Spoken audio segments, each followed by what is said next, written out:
What's up everyone, how are you all? Today we are back with another blazing Naruto story. What if Kushina abandoned Naruto, but raised another child? If you enjoy then please like, share and do comments.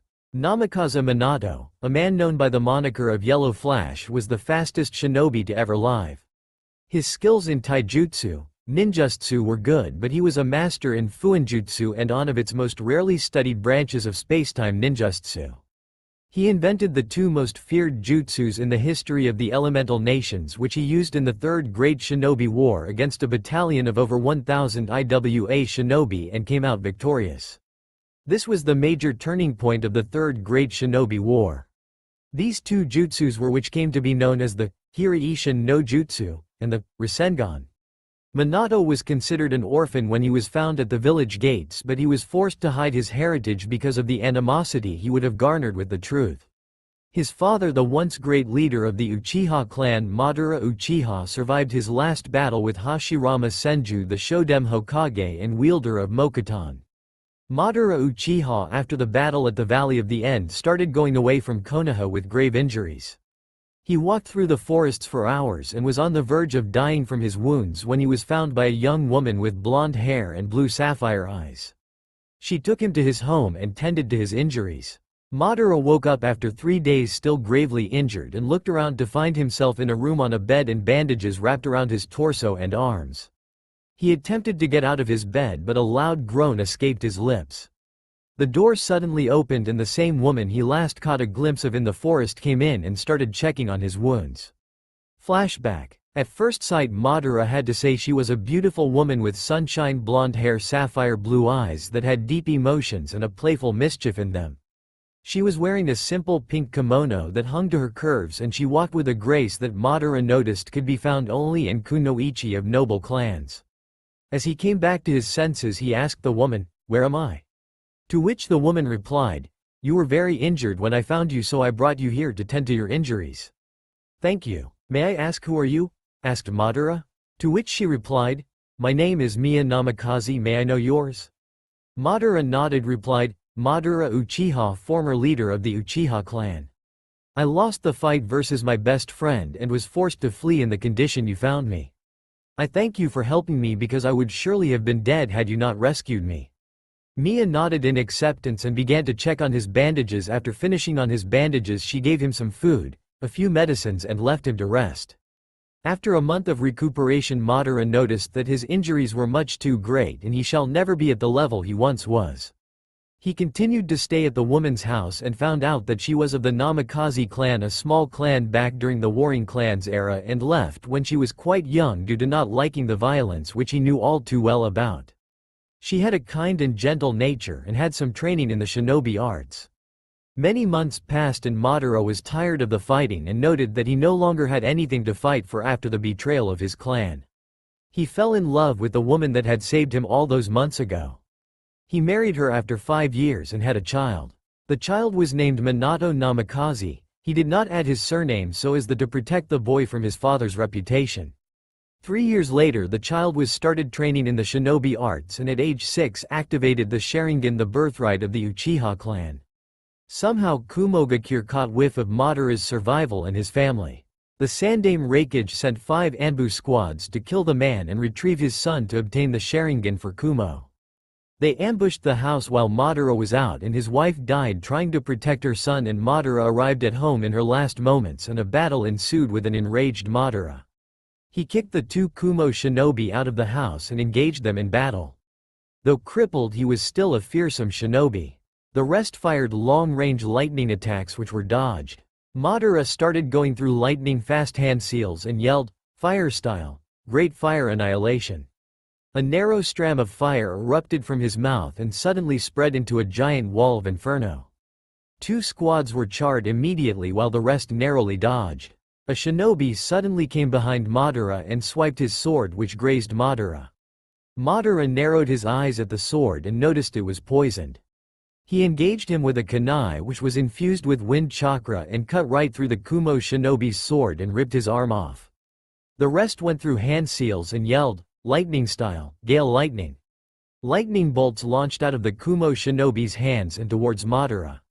With no way to dodge, Madara's Sharingan started spinning dangerously and began changing shape. Suddenly ethereal skeleton bones started forming around Madara and a purple being formed around him as Madara yelled, "Susanoo!" The attacks collided and a huge blast was formed. When the smoke cleared, Madara was on his knees panting, the Susanoo still standing strong.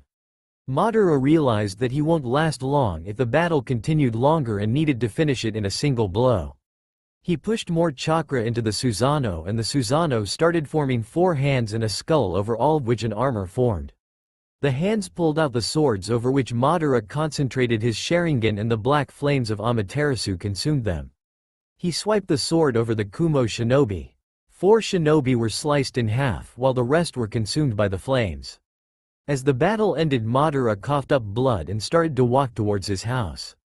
In the house he saw that his wife was sitting against the wall in a pool of blood. He knelt down beside her as tears escaped his eyes. His wife smiled softly at him and laid a hand on his cheek. He kissed her one last time as she told him to take care of their son and told him she loved him as the last breaths escaped her lips and she closed her eyes. He screamed in agony and cried, asking the gods why.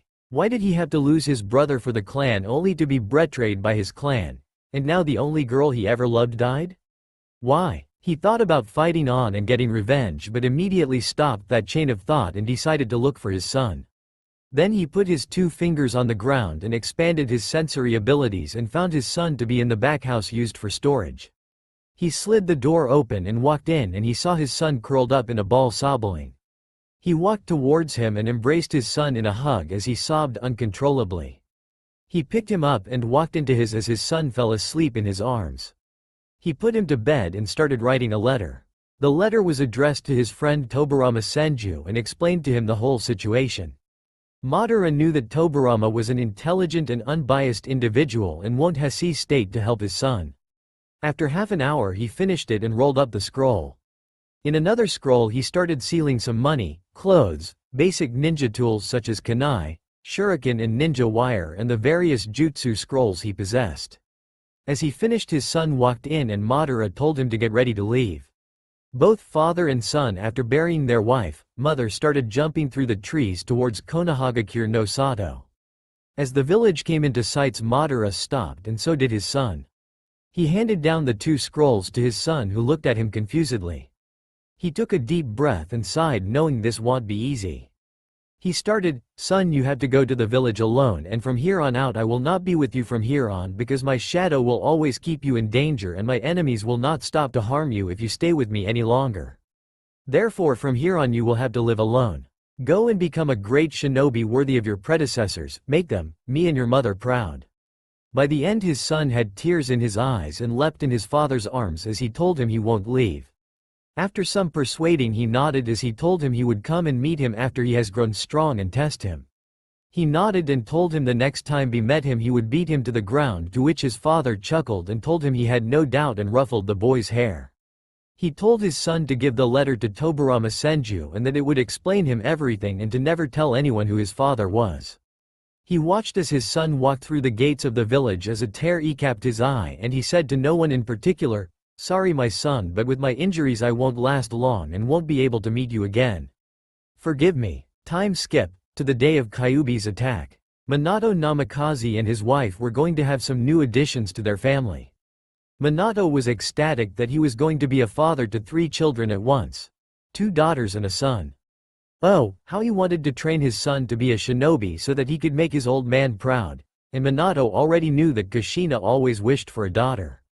The seal on Kushina had held up pretty well, and just before birth, Minato had rechecked and strengthened it again just to be sure. Suddenly, a nurse came out from the OT and told him that everything had gone perfectly well, and that the children along with their mother were perfectly safe. Minato had heaved a deep sigh of relief at the last part. Minato had immediately rushed in, and a wide smile had broken across his face when he had seen an exhausted Kushina laying on the bed holding 3 precious children in her arms. He had gingerly taken the 2 identical-looking daughters from her arms, and had observed that the girls had retained their mother's red hair and violet eyes. Minato had handed them back to Kushina after a moment's deliberation, and he had went on to take his son into his arms, smiling ear to ear. Minato's son had inherited his strong Namikaze genes, and the boy looked just like his father. The baby boy had inherited his father's spiky blonde hair and sapphire blue eyes as well, and had 3 whisker marks on each of his cheeks to boot. His son was going to be a lady killer and have a fan club, Minato mused giddily.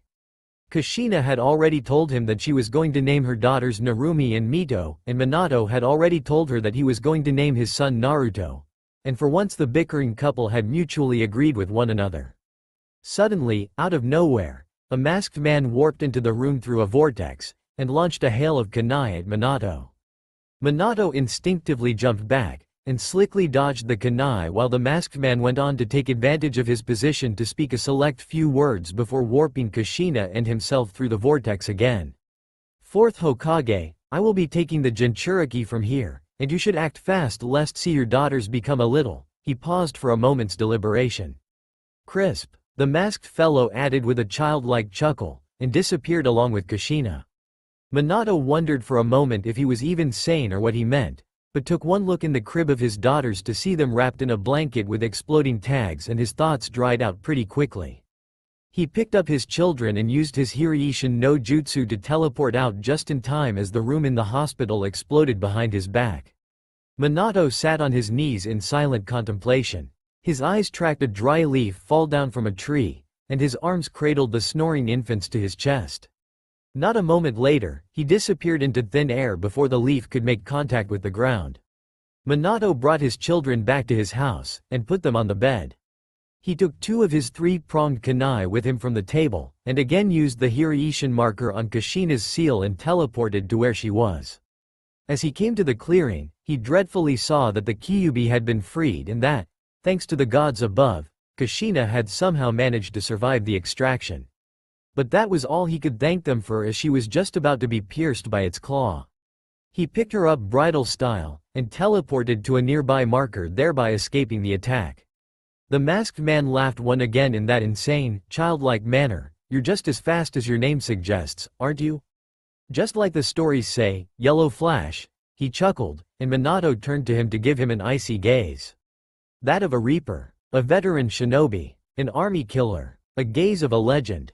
The masked man had shivers running down his spine seeing his icy sapphire blue eyes and the confidence, experience and determination those eyes held.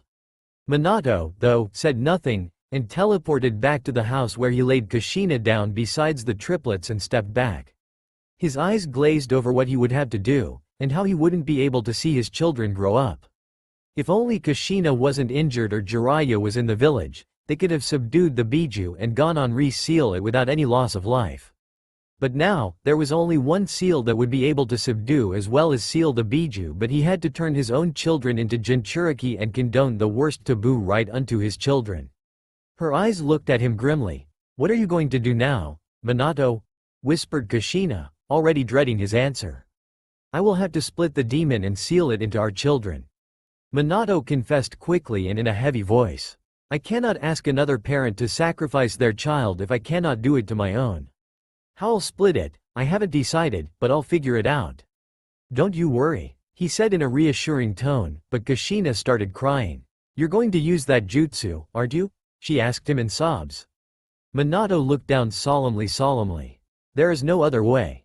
But, at least, I can rest happy that they will have you watching over them," he admitted, and she nodded. She hugged her children tightly to her chest and cried as Minato put on his cloak, created 4 shadow clones who teleported to a clearing outside the village, and he himself teleported to the top of the Hokage monument only to see the Kyuubi destroying the better half of his village in a crazed rampage. Minato activated his Sharingan and flared his chakra to turn the Kyuubi attention towards him. He watched, his Sharingan flaring, as the Kyuubi started gathering chakra near his mouth and condensed it into a sphere before launching it towards him. Minato knew instinctively that should he let that attack hit, then everything and everyone near the mountain will be destroyed as well. That was not an outcome he as Hokage was willing to take place. Not as long as he was still breathing. Minato went through several hand seals, and put his hands forward. Kanji spread in the air as it started absorbing the Bijudama, and teleported it outside the village. The villagers cheered seeing their Hokage take control of the battle. Through the hoots and cheers, Minato felt his instincts screaming danger as he felt a presence behind him. Twisting around, he sawed his arm around and pierced a kunai at the masked man's head, but was stunned when it phased right through his head and the enemy grabbed his wrist in an iron bind. The masked man spoke once more, in a serious tone this time, completely different from his childish tone before. "It's over," he stated dryly. Minato smirked, exploding, and took the masked man by complete surprise. The invader cradled his burnt body, and seethed at being fooled by a mere substitution. Moreover, he had taken quite a bit of damage from that unexpectedly effective attack. Minato teleported to a rooftop nearby the Biju, and bit his thumb. He went through a chain of hand seals and slammed his palm on the ground. Ninja art. Summoning jutsu, food cart destroyer.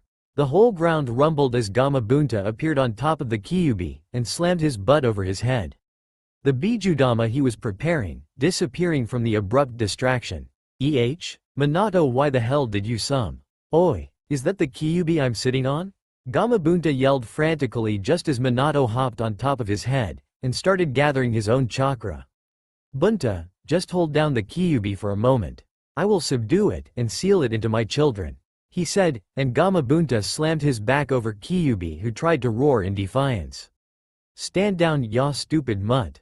Minato, do you really think it wise to seal it into your own children? You know what kind of lives Jinchuriki lead. Are you sure about this?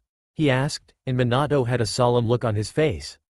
There is no other way. He sighed. Besides, Kushina will take care of them. The only regret I have is that I won't be able to make my son into the shinobi I want him to be with my own hands, and watch my daughters grow up into the fine women I know they'll be. He admitted, and Gamabunta nodded with a sad smile. Minato finished gathering his chakra and teleported them outside the village in the clearing where his clones had already set up a barrier. Minato, I won't be able to hold it down for long. Summon Pa and Ma for help, yelled Gamabunta. Minato nodded, bit his thumb and started going through hand seals before slamming his palm on the ground. Ninja art. Summoning jutsu. Two small, but very ancient-looking toads puffed into existence. Minato-chan? What is going on here? Why is Gamabunta sitting on the Kyuubi? And why is it free? What have you called us here for? Asked Pa in a frenzy.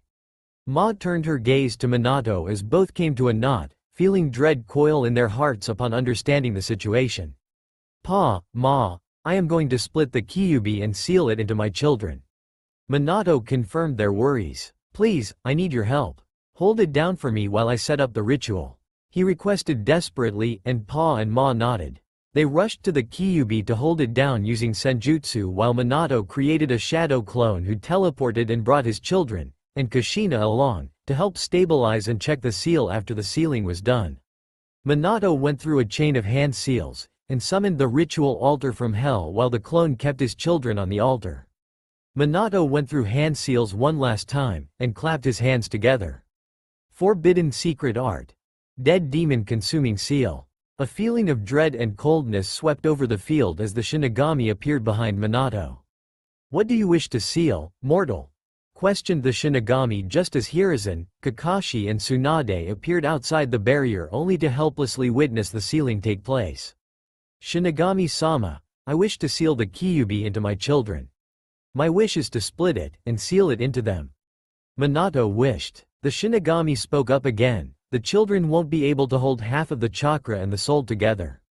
Their bodies will not be able to withhold the strain the seal will cause.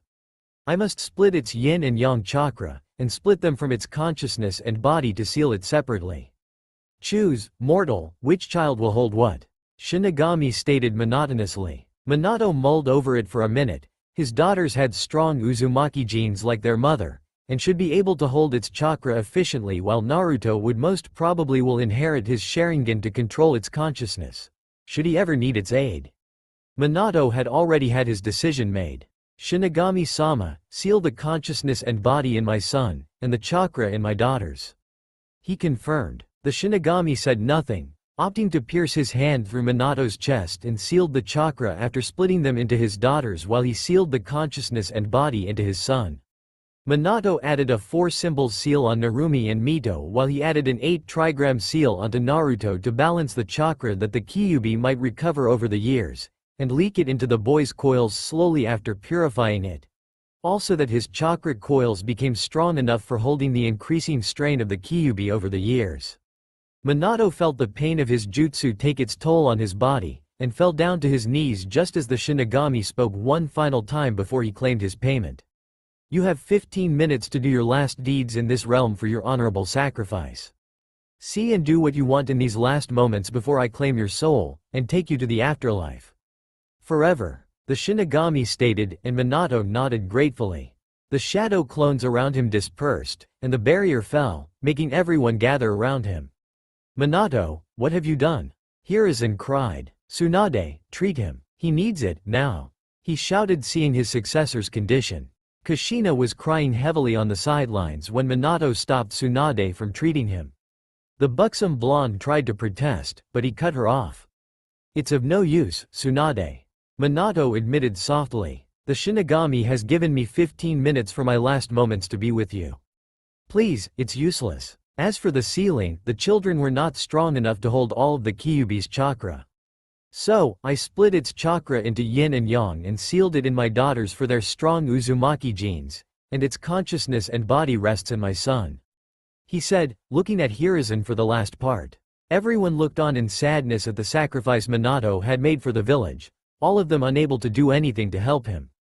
Kushina stopped crying for a moment, and hugged him, sobbing thickly in his chest. Kushi-chan, Minato whispered, softly stroking her hair. Please go, and check if the seals have stabilized or not. See if the children are alright or not. I won't be able to rest in peace if my children had to suffer because I made a mistake in sealing. He said with a wince, and she got up hurriedly with nod to the children at the altar. He smiled as he saw her kiss and check over his daughters. At least they will have the love of their mother. But Minato's eyes turned icy and calculative when he saw a flicker of emotions pass through Kushina's eyes as she gazed at Naruto with utter hatred and disdain in her eyes while she checked on his seal. Suspicions and scenarios started playing in Minato's mind on seeing this, and he decided to take countermeasures, just in case, and so, Minato turned to Hiruzen with his veteran shinobi eyes. Hiruzen instantly came near him seeing that look, and listened to him carefully. Sarutobi, get me 3 blank scrolls, and a brush and some ink. Minato whispered. Hiruzen nodded, giving orders to the Anbu through secret hand signs who brought him the required items in a second and Hiruzen handed it to Minato. Minato started writing stroke upon stroke at a fast pace, and sealed the 2 scrolls with the Namikaze blood seal. Much to Hiruzen's surprise, he added only Naruto's blood and chakra's signature to them and sealed the last one with Hiruzen's blood just as he decided to leave the third with his last instructions. Hiruzen, I have to tell you something important. And I only trust you with this, Minato whispered, pressing the scrolls on Sarutobi's chest. Hiruzen nodded wordlessly hearing the gravity of his voice. The 2 scrolls with the Namikaze seals are my will and a letter to Naruto, both of which you shall give him at the time of his graduation. The entire Namikaze fortune shall be sealed until the time he graduates from the academy and has enough experience and maturity to claim them as his, and his alone. I trust your judgment with its timing. The scroll with your blood seal is a letter that you must only open if Kushina ever decides to harm or abandon Naruto. Under no circumstances are you to let anything happen to him. Have him seen as the hero of the village he is. Naruto shall be named the Namikaze clan heir due to his strong Namikaze genes, while Narumi and Mito will inherit the Uzumaki fortune. I trust you to take care of Naruto if my suspicions come true. Can't I, Sarutobi? Hiruzen clasped his shaking hands and nodded tearfully. In reverse summoned Pa and Ma at the time you reveal his heritage. He must have the Toad contract I have left them, there will be some instructions with them too. Minato coughed thickly while Hiruzen looked confused and stunned. But Minato, Kushina would never do such a thing why are yo? He stopped protesting just as Minato asked him in a cold voice. Do I have your word, Hiruzen Sarutobi? Minato asked coldly, and Hiruzen looked at him with determined eyes and nodded. Minato didn't want to believe it too, but he wasn't going to leave the fate of his child helpless if his fears did in fact come true. Yes, you have it. Naruto will be taken care of like a prince and will get the possessions you have left if your fears do in fact come true. I give you my word, Hiruzen promised. Minato smiled, Nodding, he coughed up even more blood, and seeing the stains on his hands he realized he didn't have much time left. Hiruzen, bring me my children. I want to see them, I want to hold them one last time. Minato whispered. Hiruzen went and brought him his children and Kushina along with him as he handed him the children while Minato looked at them lovingly. Live your lives as you want. Minato kissed their cheeks. You are all special. Don't let anyone let you tell otherwise. You might face some difficulties in your lives, but never falter. And know that I am always watching over you, and your daddy loves you three with all his heart. Minato sniffled, handing them back to Hiruzen, who took them carefully in his arms. Minato, you can hold them some more. Hiruzen trailed off as he saw Minato's eyes drop close and his head drop. A smile was plastered on Minato's face and some final tears rolled down his cheeks. Kushina fainted from exhaustion and shock while everyone dropped their heads in respect at the man's sacrifice, as the strongest of all the Hokages left this world. Don't worry, my friend, Hiruzen whispered. I'll honor every wish of yours, and look after Naruto as if he was my own child. He mourned. Naruto cried, and Hiruzen tried to calm him down with a rock of his arms. After a few moments, Naruto fell asleep as Hiruzen took the children to the hospital along with their mother. Time skipped 2 hours. Konoha Hospital. Hiruzen was sitting in the hospital room after having his wounds treated, and was waiting for Kushina to wake up while he took care of her children in the meantime. He had postponed the council meeting for the time being. The council members had protested, but had shut up and left happily after he had told them that he would retake his position as Hokage. Well, everyone except Danzo was happy, but that had been pretty obvious for Hiruzen from the start. Tsunade had left the village after Minato's death, saying she was going to live at the Senju property in the fire capital along with Shizune, as she couldn't live in the village after everyone she trusted had already died in this cursed village. She didn't want to see any more deaths. She had even left him the Shodem's necklace, saying it was cursed as Minato was the last person she had given it to and he too had died. She had actually thrown it in the trash, but Hiruzen had kept his sensei's legacy for someone who was worthy enough. Suddenly, Kushina's eyes fluttered open as Hiruzen rushed to her side. Sarutobi, where is Minato? Kushina asked solemnly, and Hiruzen eyed her sadly. Minato is gone, Kushina. Hiruzen said mournfully. He left us a few moments after you fainted. He admitted, and silent tears streamed down Kushina's eyes. Where are my children, Hiruzen? She asked. Hiruzen stood up and went to the crib. Picking up the daughters, he handed them to her. Kushina smiled and cooed at them while Hiruzen went back to go fetch Naruto to hand him over to his mother. But Hiruzen's worst fears came true when Kushina slapped his hand away just as he tried handing Naruto over to her. What's the matter, Kushina? Hiruzen asked dreadfully. Don't you want to hold your son? He asked in confusion. Kushina looked at Naruto in utter contempt. Don't call that demon my son, Sarutobi. She spat venomously, making Hiruzen's eyes go wide. That thing took my husband away from me. Don't you dare call him my son. He is the Kyuubi reincarnate. Those whisker marks are proof enough. Kushina sneered at the child. Hiruzen took it all in with wide eyes, before his expression turned furiously red. What the hell are you talking about, Kushina? Hiruzen snarled right back. He just has the consciousness and body of the Kyuubi sealed inside of him. He is not the Kyuubi. Have you gone insane? You are a seal master yourself, and were a Jinchuriki merely a few hours ago. What's the matter with you? He asked furiously while Kushina returned his look full force. I told you, I don't have anything to do with that demonic child. He was dead to me as soon as Minato sealed the monster's soul in him. 2 souls, one of an infant and one of a demon coexisting, you make laugh. As far as I am concerned, I only have 2 daughters. She spat with a venom-laced voice. Kushina, please see reason. Hiruzen pleaded. You have been blinded by the loss and pain of Minato.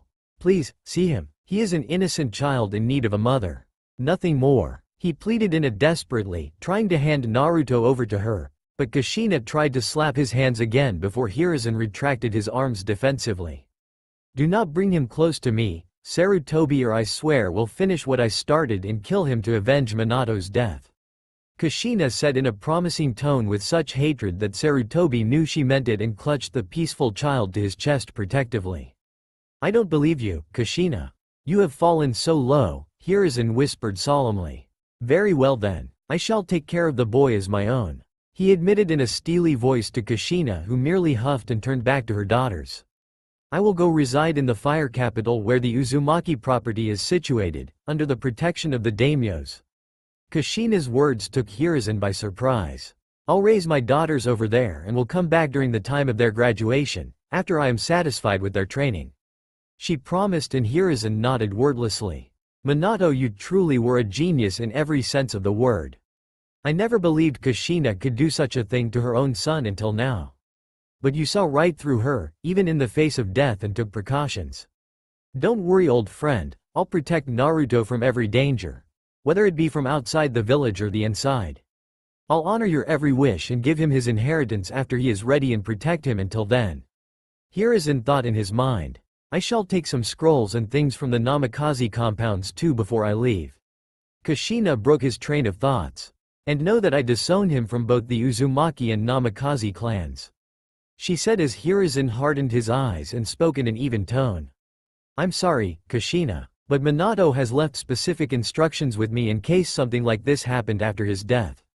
He declared Naruto as his clan heir in his dying moments and sealed off the Namikaze fortune until Naruto is ready to claim it.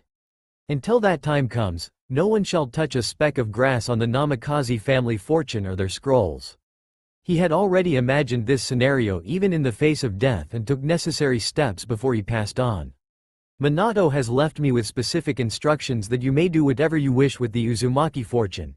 But the fortune of the Namikaze is sealed until the time I deem Naruto ready to claim it. Hiruzen said coldly. Kushina's eyes widened hearing this. Minato had sealed off everything from her? And named it all to that thing? Preposterous. You can't do that to me.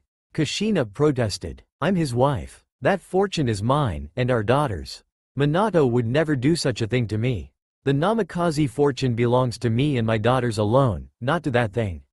She spat in utter contempt. That thing, as you so call it, is the last child to inherit the strong Namikaze traits, and Minato has named him his heir in his last moments. You do what you want with the Uzumaki fortune, but you will have no say in the Namikaze clan affairs from now on. I am the legal guardian to it until Naruto claims it. Now, I'll take my leave. I have a council meeting to attend to. You can leave the village anytime you wish. The sooner the better. Hiruzen said as left her in the room and stomped his way out. Hokage Tower. Council Chambers. Hiruzen walked into the sacred chambers to see all the clan heads already sitting on the right side and the civilian council to the left. The elders sat directly in front of his seat. He took his seat, with a softly snoring Naruto sleeping peacefully in his arms. Two Anbu stood guard behind him. Hiruzen brushed his whisker marks just as Naruto snuggled in his chest, making Hiruzen smile. Homura cleared his throat. Hiruzen, all of us would like to know what became of the Kyuubi. He asked, the thought on everyone's mind, and everyone looked at him expectantly. The Kyuubi has been defeated, and the threat has passed. Minato used a forbidden jutsu to split and seal the Kyuubi. Hiruzen said as everyone sighed in relief, but Shikaku spoke up. Hokage-sama, Shikaku cut him off. You said he split and sealed the Kyuubi. What did he seal it into? He questioned. Everyone looked at Hiruzen while he cursed under his breath. Damn those Naras and their intelligence. I can't reveal Naruto's heritage to them. He would already have enough to deal with from external enemies after I reveal to them the truth of his burden. If his heritage is known too, then we might have to deal with many assassins and kidnappers from the inside. Iwa and Kumo might even wish to abduct or eliminate the last, true Namikaze heir. I'll keep it to myself until I reveal it, Naruto. Hiruzen decided inwardly. I'll just say Minato sealed it in his daughters, and that Naruto is an orphan with no ties to his parents. So many people died tonight, no one will ever suspect a thing. But I'll have him seen as the hero he is, Minato. He thought with a smile. Well, Minato split the Kyuubi into 3 parts. He sealed the yin and yang part of its chakra into his newborn twin daughters Narumi and Mito. Seeing that they had their mother's strong Uzumaki genes, and had a good chance at controlling it. But he had to seal its body and soul into a separate entity, for which he chose young Naruto. His parents died tonight during the attack, and Minato made it his last wish for Naruto to be seen as a hero, and I have full faith in his abilities in his sealing, and so should you. He spoke pointedly, but that was all he said before all hell broke loose from the civilian part of the council. They shouted for the demon to be killed, and their families be avenged. Hiruzen purposefully left out the part that the Kyuubi will gain back its chakra over time and that Naruto will become the true Jinchuriki of the Nine Tails after some years, as per what Minato had told him about the mechanics of his seal in his last moments. He didn't want Danzo to be too interested in Naruto, and try and turn him into a weapon, as Minato had once feared. Hiruzen wanted to keep his burden a secret, but he knew if it came out later then it might even cause a civil war, as everyone would be after want Naruto's head. He suddenly let out his ki and every last one of them shut up. Naruto whimpered in his sleep, making Hiruzen tone it down a bit, and rocked him left and right before Naruto fell into his deep slumber again. If you fools kill Naruto, then the Kyuubi will be free. And then what? It will regain his chakra in a few years, and return to finish what it started. And this time, we will not have Minato to stop it. Hiruzen snapped, and the civilian council fell silent while the clan heads nodded tiredly, knowing full well that he was right. Hiruzen, where are the Jinchuriki with the chakra of the Nine Tails? Danzo wondered as expected. I suggest that you let me take over their training and upbringing. I'll help them control their emotions better, and make them absolutely loyal to the village. He suggested calmly as suddenly Mebuki Haruno screeched, and everyone in the room winced. Yes. Where are the princesses of the Uzumaki clan? She shrieked. They are the heroes of the village. I demand to know of their condition. She asked with a screech. Kushina will take them to the Uzumaki property in the fire capital. Hiruzen admitted bitterly, so as to keep them safe there under the protection of the daimyo. She will return after she has them trained well enough for them when the time of their genin exams is upon us. Hiruzen told her sourly. Danzo stood up, practically outraged. You can't allow that, Hiruzen. The Jinchuriki must stay close to the village, and the Hokage. They should be trained properly. We need to show our strength to the other villages in this moment of weakness. Also, I can train them to be strong and loyal to the village.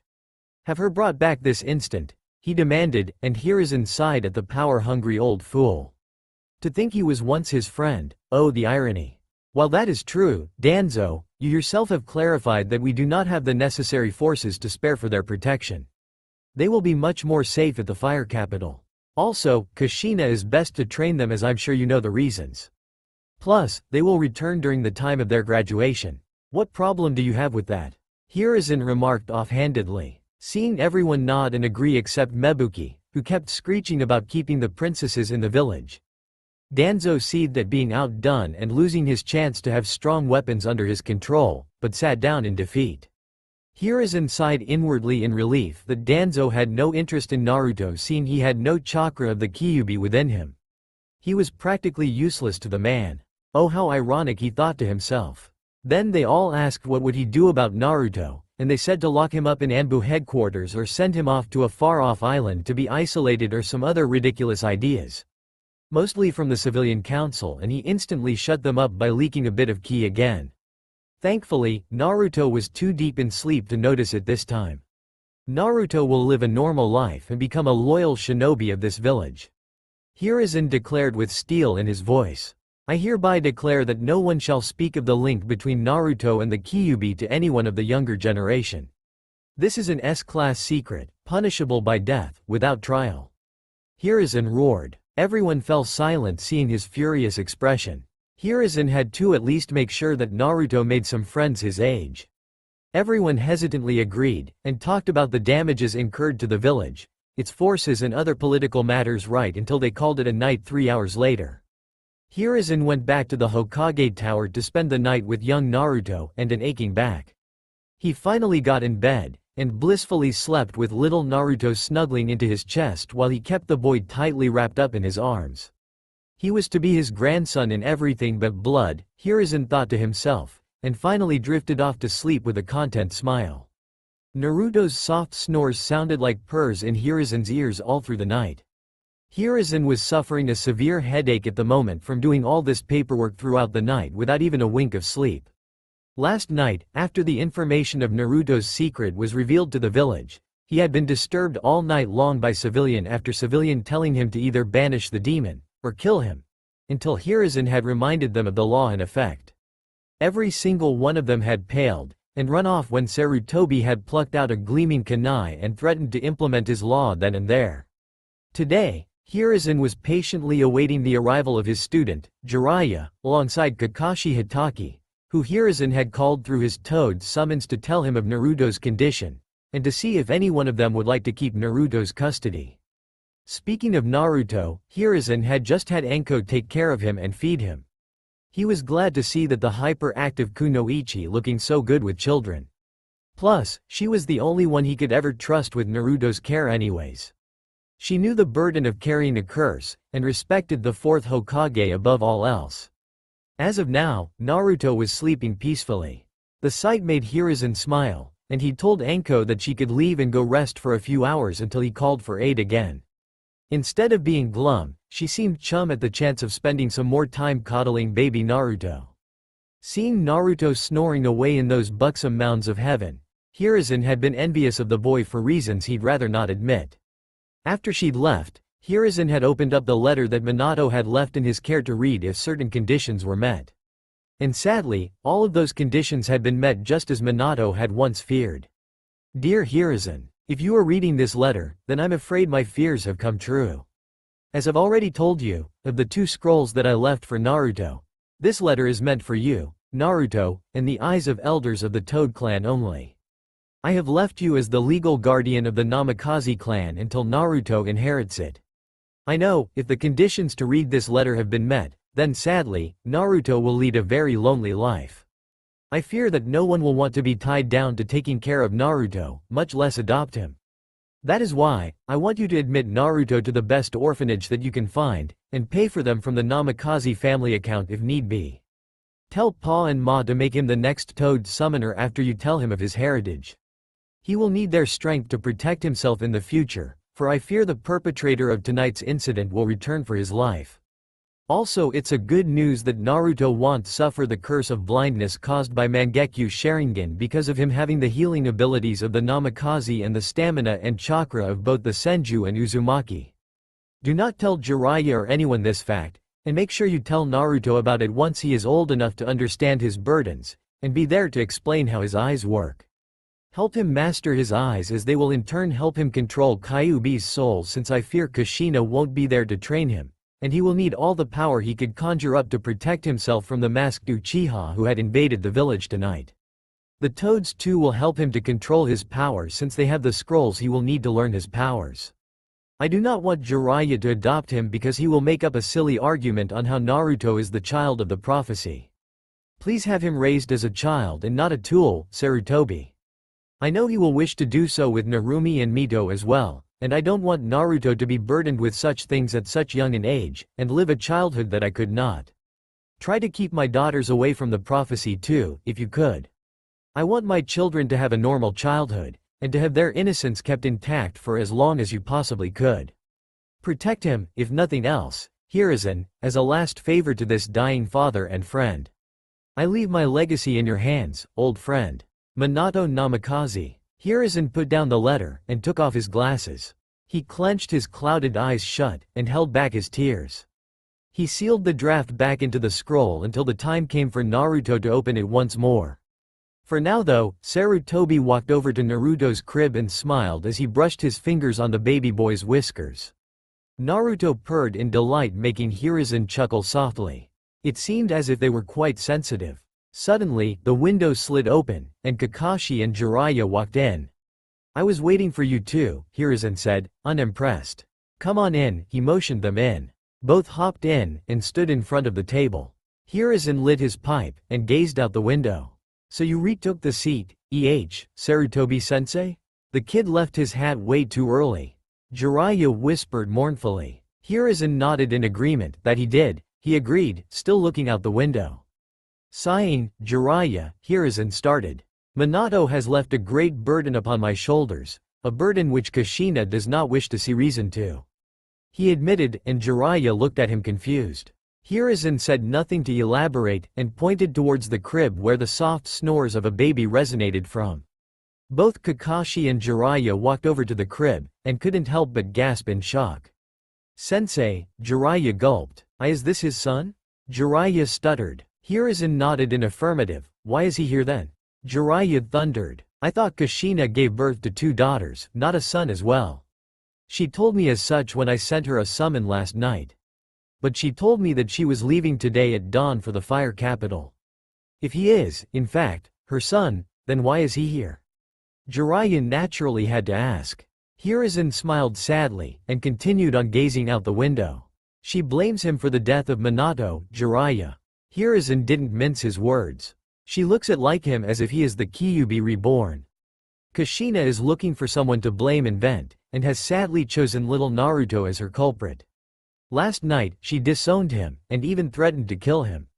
Now, Jiraiya, I wish to ask of you, will you adopt Naruto? Hiruzen dropped the bomb. I know that you have a spy network to manage, but we can set up a timetable for it. I can have someone I trust help you with little Naruto.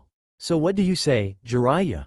Will you accept him? Hiruzen asked hopefully. He honestly thought without a doubt that Jiraiya would accept the boy willingly to honor his apprentice's last wishes. I'm sorry, sensei. Jiraiya's apology formed a pit of ice in Hiruzen's stomach. The village needs my spy network more than ever now, and I am not exactly father material, you know. I like to travel, do research, and write my books. Plus, the great Toad Sage has given a new prophecy. Pa and Ma told me that just last night. It says, the powerful sapling born from 2 strong leaves shall lead the world to peace, and its enemies shall fear the look of his red eyes as he gazes upon them to protect what is precious to him. And I know for a fact that it has to be either Narumi or Mito. They fit the description perfectly. And they will even have red eyes once they channel the fox's chakra, just like Kushina did. I'll have to put all my time into nurturing them, so being with Naruto will be difficult, you know. Jiraiya apologized sincerely. I hope you understand, sensei. The future of the world takes priority over the life of a single child. You of all people must understand. Jiraiya tried to make him see reason. Hiruzen didn't even bother turning around to face him as his heart broke in two at hearing his students' admissions. Minato, you really did see through all of their hearts beforehand, didn't you? Even I didn't know my own student's nature, and yet, you still saw right through him. Hiruzen thought sadly. I see, was all Hiruzen could say at the moment. Jiraiya was happy that his sensei was understanding his reasons. After all, the world did prioritize over Naruto, even though he did not like doing it. What will you do then, Kakashi? Hiruzen switched his words to the Jonin monotonously. Lord Third, Kakashi bowed his head. I want to return to the duties of the Anbu. I have to get over my grief of losing yet another person precious to me. Naruto looks too much like Sensei, and I won't have the time to look after him with my missions.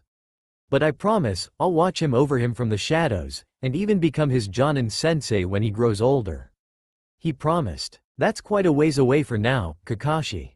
Hiruzen remarked pointedly. Kakashi nodded, knowing full well what the man was trying to imply, that it is, sir.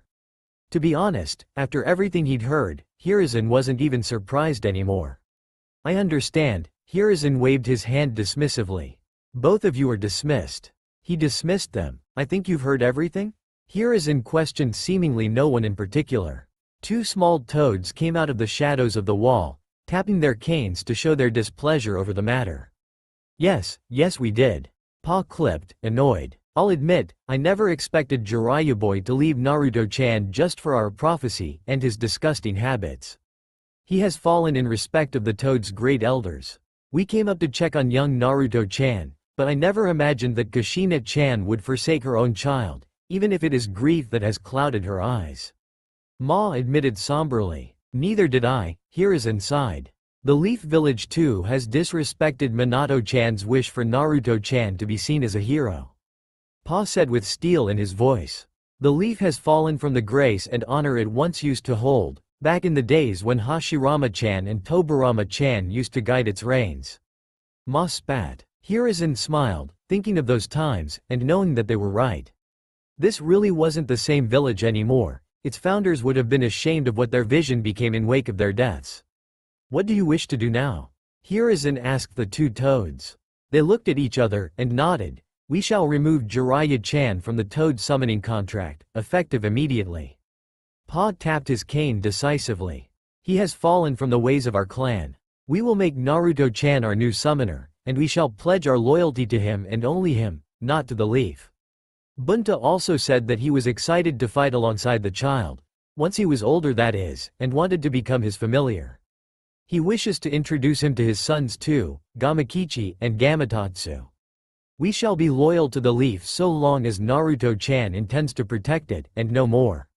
He declared his loyalties to the stunned Hokage. But the toads have been allies of the leaf for, Hiruzen tried to protest. Ma interjected, the great toad sage believes him to be the child of prophecy, and we do too. She added, Minato-chan entrusted us the key to his heir's seal, and asked us to give it to Naruto-chan whenever you deemed him ready. There are many things that Minato-chan left at Mount Myoboku for him to inherit. We shall give it to the boy after he becomes aware of his heritage. She said in an iron voice. Pa and Hiruzen nodded in agreement to her words, but Hiruzen couldn't help but worry a little. The leaf had taken yet another loss in power by almost losing the only powerful battle summoning contract left in the village, if not for Naruto. The snake contract was with Orochimaru, with Enko only having a partial contract to them. And the slugs were loyal to the Senju and the Uzumaki only.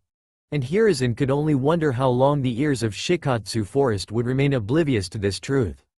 Kushina and Tsunade were the only summoners left, and they too were not active shinobi of the village. Hiruzen wondered if taking the seat had indeed been the right thing to do with all the power vacuums left in wake of Minato's death. Hiruzen looked at little Naruto with a smile, knowing full well the boy would be a thorn in his backside, and cause him a hell of a lot of paperwork when he grew up. He was already really important to the village as the last of the Namikaze, and the only summoner to the legendary Toad clan now as Jiraiya had been expelled from the contract. He thought about his student's reaction when he realized that his contract, on which he was so heavily reliant, was nullified. He watched silently as Pa and Ma walked up to Naruto's crib, and Pa picked him up. Naruto woke up from his sleep with a cute yawn, and gazed at the weird toad with wide, droopy eyes as he tilted his head to the side. Pa held him in front of his face, both intently gazing into each other's eyes. Well, Naruto-chan, he settled him a bit more snugly in his arms, would you like to be the next Toad summoner? Pa asked him with a smile. Naruto laughed with a clap, thinking it was funny, and hugged him. All of them chuckled in unison. I think that's a yes, isn't it, Sarutobi? Said Ma, and Pa nodded. What say you, Sarutobi? Pa wondered. Hiruzen smiled, I think yes as well. Ma walked up to Naruto just as Pa finished slicing Naruto's little thumb a little, forcing it to bleed, and started writing his name, Naruto Namikaze, on the summoning scroll. He slapped a handprint over his scroll, and roughly smeared the print on the paper to make sure it was done right. Naruto sniffed a little from getting his thumb cut, and, as if on cue, Ma bashed Pa on his head while he yelled an "Oi!" indignantly. You idiot, she thundered, you cut too deep. Look, you made him cry. She roared when Naruto sniffed again, and Ma plucked him up from the ground, and rocked and cooed him. Ah, Naruto-chan is a brave boy. Isn't he, isn't he? She cooed and the boy giggled, momentarily forgetting his pain while his thumb healed almost instantly. Hiruzen was wide-eyed at the speed with which it healed, as was Pa. It seemed that the Kyuubi gave him a healing factor. Pa had come to the same conclusion as Hiruzen had, and was equally shocked as well. He wished to ask what will become of little Naruto and who will look after him from here on out, however. What are you going to do about young Naruto's nurturing, Sarutobi? Pa wondered. Where will he live? Hiruzen sighed, and plopped down on his chair, feeling well beyond his years. I want to keep him with me, yes. But I have way too many duties now. Seeing their disapproving look, and even if I did want to keep him, the council would raise hell over it. They decided last night that none of the clans could adopt him in fear of them releasing the Kyuubi to gain power, and none of the civilians will adopt him for obvious reasons. So, that leaves only the orphanage. Hiruzen added to save himself some face. What of his accommodations? Ma asked. I will try and find him the best orphanage there is, and even pay them some extra money to keep him safe and well treated. I'll have Kakashi and my other Anbu check up on him from time to time.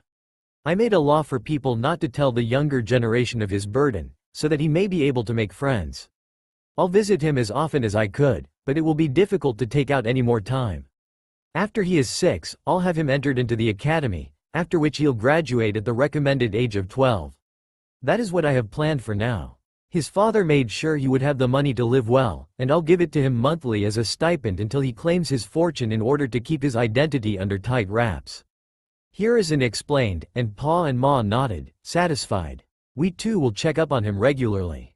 They told Sarutobi, but we shall not reveal ourselves to him until the time is opportune. I wish you luck, Sarutobi, and we trust that you'll take care of our summoner? They asked him, and Hiruzen smiled. I'll do what I can. Hiruzen promised. Pa nodded, and tapped his cane as both he and Ma left in a puff of smoke. Hiruzen began checking through the files and various records of the orphanages in the village to try and find one with the best comforts for him to offer, but that issue was only secondary for now. Hiruzen needed to find a place where Naruto would be accepted, fully. He began going through file after file, rummaging through them, and eventually finding none that would fit his requirements completely.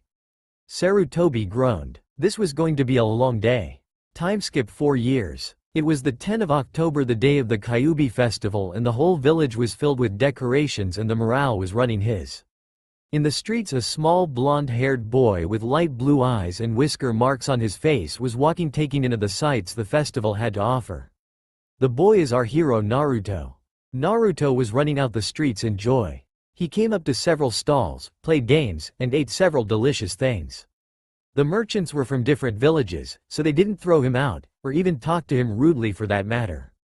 Many of the villagers were glaring coldly at him, but the boy was too happy to notice.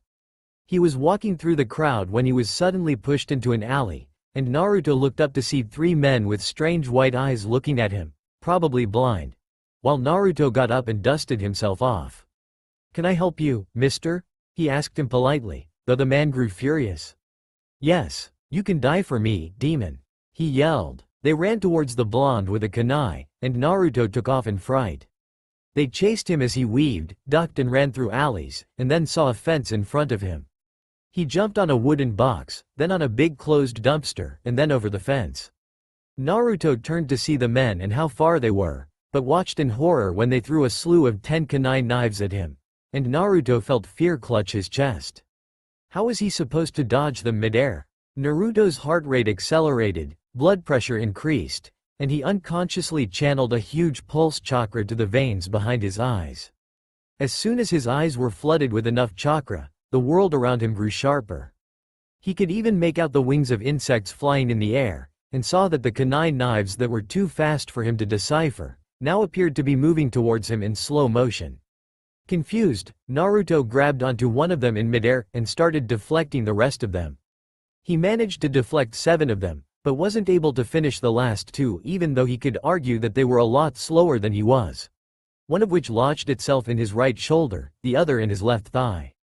Naruto howled in pain and fell down. He crawled back into the corner of the dead end to the alley and brought his knees to his chest defensively. He curled up into a ball, knowing he couldn't escape now. Naruto whimpered, and waited for the pain to come just as they started kicking his small body, and his cries for help were drowned in the loud music adorning the festival behind this hell. Did you see his eyes? One of them exclaimed as he launched another kick. Yes, seems as if he has the Sharingan. Is he an Uchiha? The other one asked. No one has activated the Sharingan at so young an age. The demon must have stolen them from a corpse. Serves him right that we are here to witness its true colors, the third one devised, and they started kicking him even more viciously. Naruto could do nothing but take it all. It hurt so much, but why were they hitting him? He wasn't a demon, was he? His mind closed in on itself as he numbed out from the pain and fell unconscious. But they continued beating him, not bothered by his poor state in the slightest. They wanted to kill him slowly, and woefully become the silent heroes of the village that avenged their savior on the night of his noble sacrifice. Now then, let's finish this, said the first man, and was about to stab Naruto in the head before he was stopped by a wave of killer intent. Turning around, they saw an Anbu wearing a weasel mask standing behind them. From the mask, a fully developed Sharingan could be seen, and all 3 tomos were spinning dangerously at the villagers. What is going on here? Asked the Anbu. Well, you see, Anbu-san, we were finishing what the Yondaime started. You should take the last hit as he stole your clan's Sharingan, said another villager. As soon as he said that, the Anbu weaved through hand seals at lightning pace and shouted, "Fire style! Great fireball jutsu!" A large fireball escaped his lips and completely engulfed the villagers, killing them at the spot. The Anbu then rushed to Naruto, who was beginning to wake up. Looking up, he saw the Anbu's Sharingan and said, "You got very cool eyes, mister." The Anbu looked at Naruto and gasped. A boy no older than 4 years old had activated the Sharingan. He is the youngest person ever to awaken the dojutsu. Naruto then turned to look at the Anbu with fearful eyes and said, "Are you going to hit me as well? If so, please kill me. That way I can go to my daddy and live with him." As he said that, he fell unconscious again, this time barely holding on to his life. The Anbu immediately picked him up and rushed to the hospital. Upon reaching the hospital, he shouted, "Nurse, it's an emergency." A nurse quickly rushed but stopped when she saw who the Anbu was holding and sneered, "Take that thing away, we don't treat the likes of him." As soon as she said that, a wave of intense killer intent filled the whole hospital, causing all of the staff members to hold a collective breath. The Anbu then said, "I am going to ask you once more, treat him before I kill you and your families." As soon as he said that, an indignant yell came, "You can't do that." "Oh, but I can. According to the law of the third Hokage, any prejudice against Naruto, any mention of the word demon in public will be executed without trial. Now would you want that?" The Anbu calmly asked. The staff then shook their heads and took Naruto to an operation theater. The Anbu stopped releasing his killer intent and said, "Neko, go get Inu Taicho and inform of what happened to the Hokage." Another Anbu with a cat mask nodded before disappearing into the shadows. A few minutes, the Hokage and another Anbu with silver hair and a dog mask rushed to where the Anbu was standing and said, "Weasel, report." "Hi Hokage-sama. I was taking my normal perimeter check when I saw that Naruto-kun was being beaten senseless by a mob of villagers. I immediately asked them what was going on, to which they said, and I quote, 'We are finishing what the Yondaime started by killing the demon.' I immediately set a giant fireball jutsu on them, killing all of them. I then went up to Naruto-kun and brought him here, where first he was refused treatment, but after a little convincing they began to treat him. After that I sent word for you and Inu Taicho to come here," said Weasel. "Anything else happened?" asked the Inu Anbu.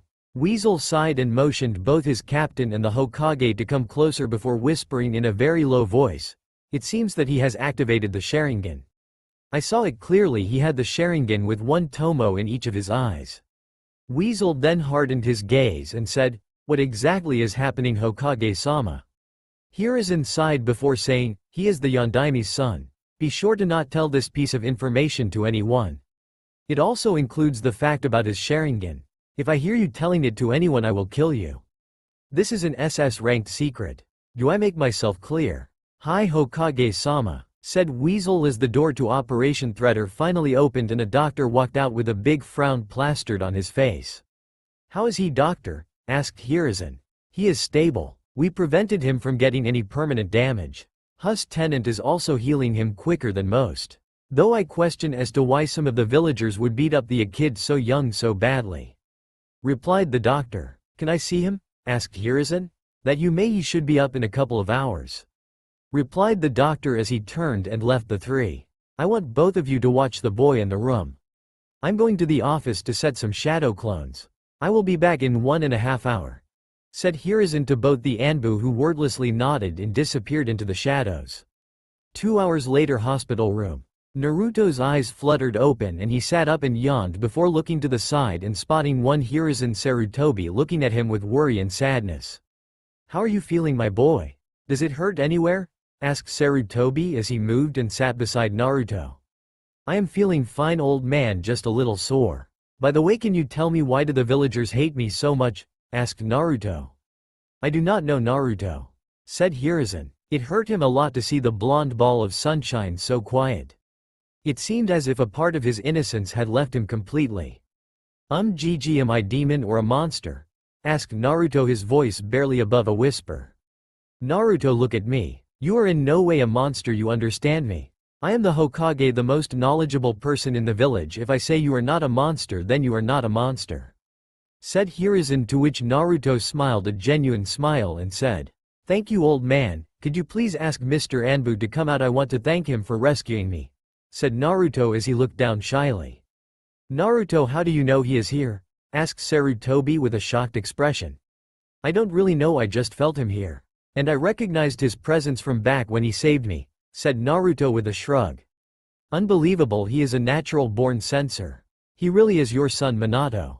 Thought Sarutobi. You can come out, weasel, said Hiruzen. The masked Anbu came out and said, hello Naruto-kun. Thank you for helping me, Anbu-san, you are the best after Gigi, said Naruto. The weasel Anbu only nodded his head before disappearing in a puff of smoke. Old man, during that beating for a few moments I noticed things slowing down. Like I could see their movements as if it was moving in slow motion. Asked Naruto with cute tilt of his head to the left.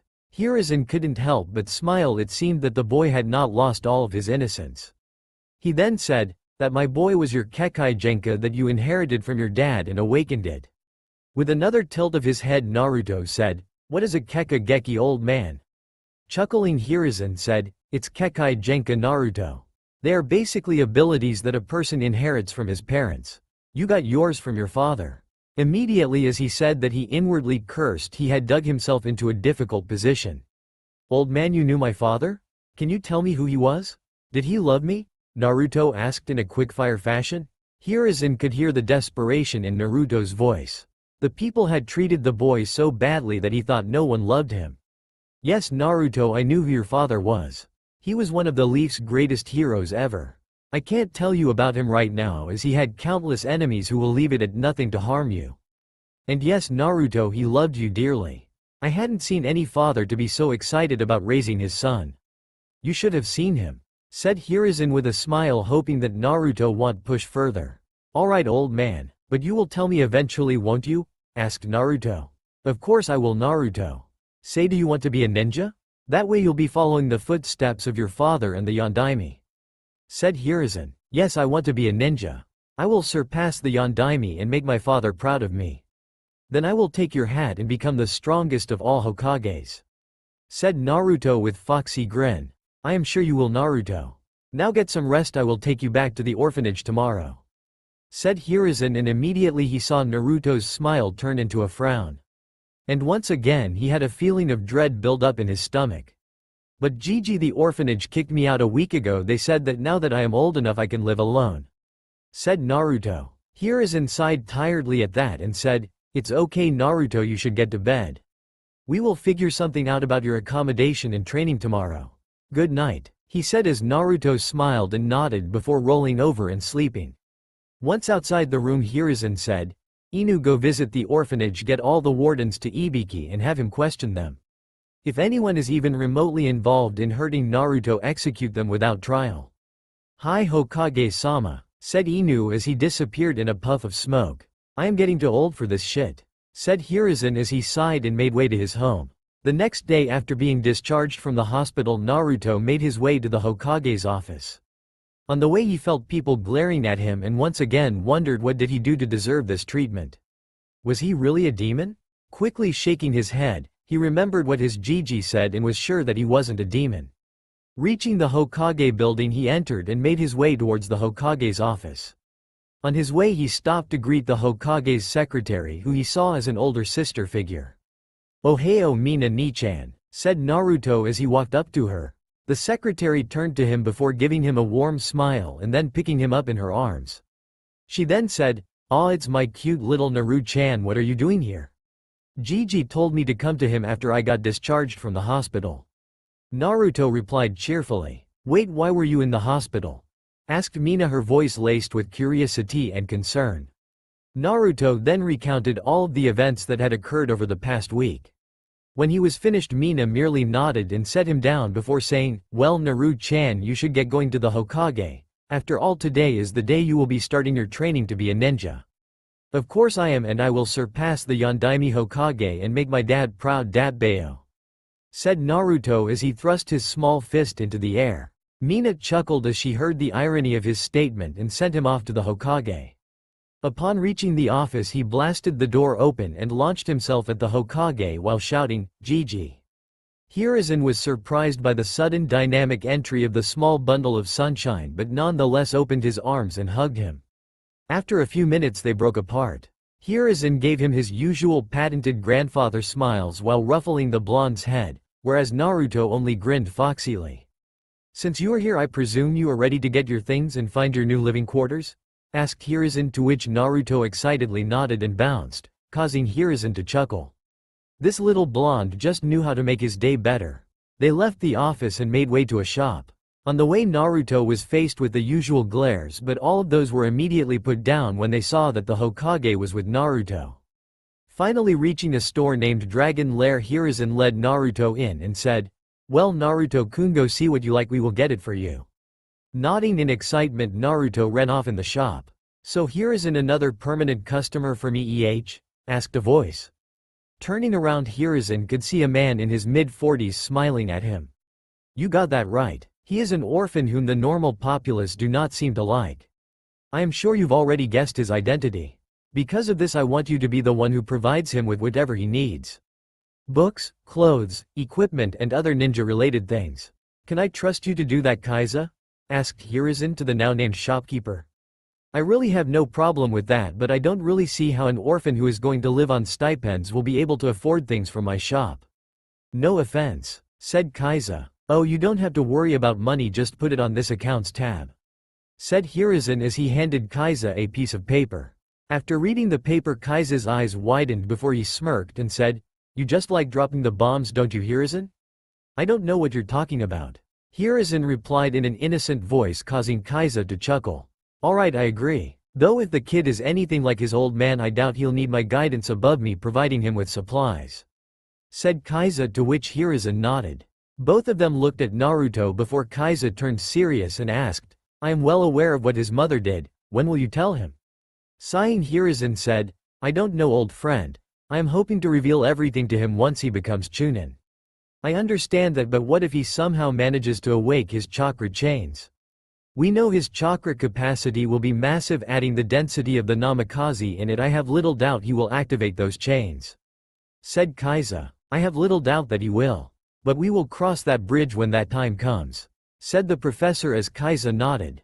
"Now then, Kaiza, I need some books on chakra theory, chakra control, some basic D and C rank jutsus, one on physical exercises, a full starting kit on Fuinjutsu and its corresponding beginner's level 1 book, and finally one on Shuriken Jutsu. I will give him his father's notes on Sharingan and his father's personal taijutsu style, so we have that covered," said Hiruzen, to which Kaiza nodded and went to get the asked material. "Anything else?" asked Kaiza as came back with the merchandise.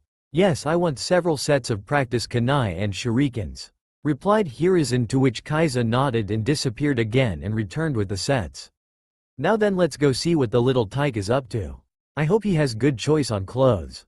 I hate for him to get his mother's love for orange," said Kaiza, to which Hiruzen chuckled and nodded. Making their way to the shop, they saw that Naruto was holding a blue shirt, a blank Anbu trouser, and was currently looking for a jacket. "Oi Gaki, what are you looking for?" asked Kaiza as he gave Naruto a warm smile. It was at this moment that Naruto's shy side began to show and he looked down and said, "Ito, I was looking for a jacket that would go well with this shirt and pant," he said slowly. Kaiza smiled before ruffling the boy's head affectionately and said, "Wait here, I know just what you need." He then went to the storeroom before collecting a jacket and making his way back to Naruto. Once he was back, he said, "Alright Gaki, go to the try room and try on your new clothes, let's see how do they look." Naruto nodded with a smile before moving to the try room. "So how did you find the boy?" asked Hiruzen as he came up from the back. "He is just like his father was as a kid.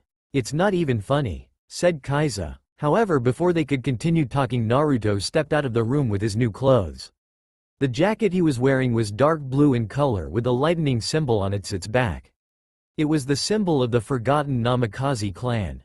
"Damn, I never thought I'd see that symbol again," said Hiruzen. "Well, get used to it because you are going to be seeing it around," replied Kaiza. "How do I look, Gigi?" asked Naruto. "Damn kid, if you keep going at the rate you are, you will be a lady killer when you grow up," said Kaiza with a perverted smile. Naruto, being the smart 4-year-old he was, tilted his head and innocently asked, "What's a lady killer?" Both the men face faulted and covered it with a few coughs before Hiruzen said he would tell Naruto when he grew older. To which the boy nodded. Hiruzen and Naruto then paid for all his merchandise before it was sealed into a scroll. They then left to a scroll. "Now then Naruto, let's get some food before I take you to your new home, okay?" said Hiruzen, to which Naruto nodded. They made their way to a stall named Ichiraku Ramen.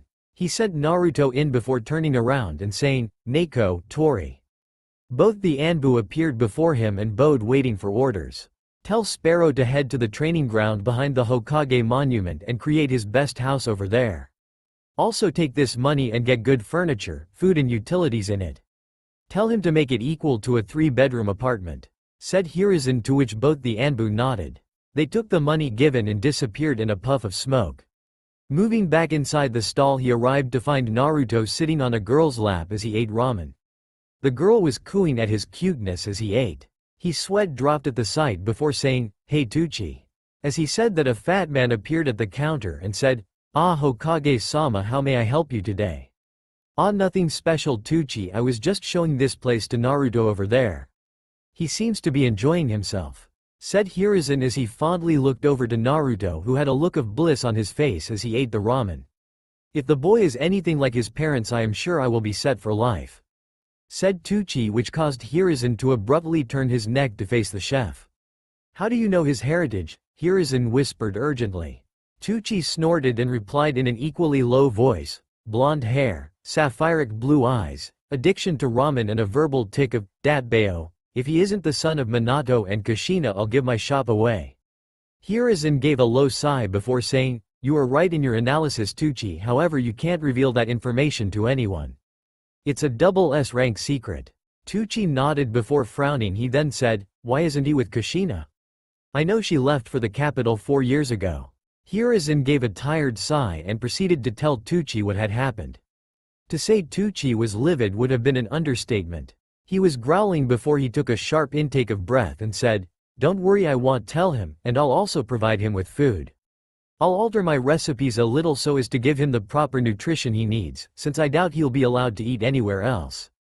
Hiruzen nodded at that and both turned to Naruto, who was currently eating his 5th bowl of miso ramen.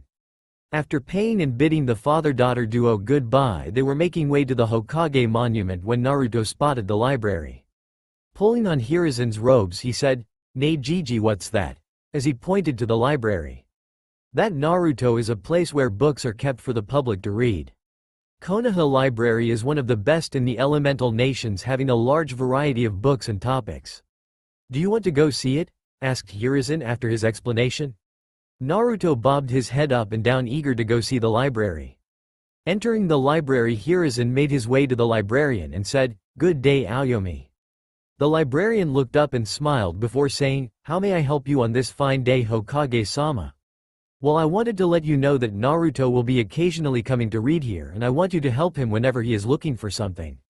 I trust there won't be any issues," replied Hiruzen as he emphasized on the word trust. The librarian, picking up on the underlying threat, quickly nodded. Smiling, Hiruzen turned to Naruto and said, "Well, that's that Naruto. You can come here to read whenever you feel like it." "Yata, thanks a lot Gigi, you are the best datbeo," said Naruto as he bounced up and down, causing Hiruzen to chuckle and the librarian to look at him strangely. With that, both Naruto and Hiruzen left and started climbing the Hokage mountain. After reaching the top and walking into the woods for a while, they reach a large ground, and near the edge of it is a decent-sized house was built. As they reached it, Hiruzen said, "Well, go in Naruto, I had this built specifically for you." Naruto nodded excitedly before running into the house, causing Hiruzen to chuckle at his boundless energy. Following Naruto inside, he waited in the living room for Naruto to finish seeing his new place before giving him his new materials. A few minutes Naruto came and launched himself at Hiruzen. He was crying while he shouted, thank you Gigi, you are the only one there for me." Smiling back, Hiruzen hugged the boy back and rubbed his back soothingly. After a few minutes, when Naruto calmed down, Hiruzen unsealed the things they bought and began explaining to Naruto what to do. "Naruto, the first thing I want you to do for your training is to start reading all the books we bought today, and follow what they say. Also, I am going to give your father's notes on the Sharingan and his personal taijutsu style. And another scroll which has several non-elemental jutsus inside. How that scroll will only open after you have completed the both on chakra control. Any questions?" "No Gigi, I understand what you said, though I want to ask you, what does it mean to be a ninja?" asked Naruto curiously. Hiruzen was quiet for a moment. He knew that his answer could base what sort of ninja Naruto would become. It was time to mold him just as his senseis had molded him into one of the bearers of the will of fire. To be a ninja means to be ready to make sacrifices, to protect what you hold dear and to be the hope for others when all seems lost.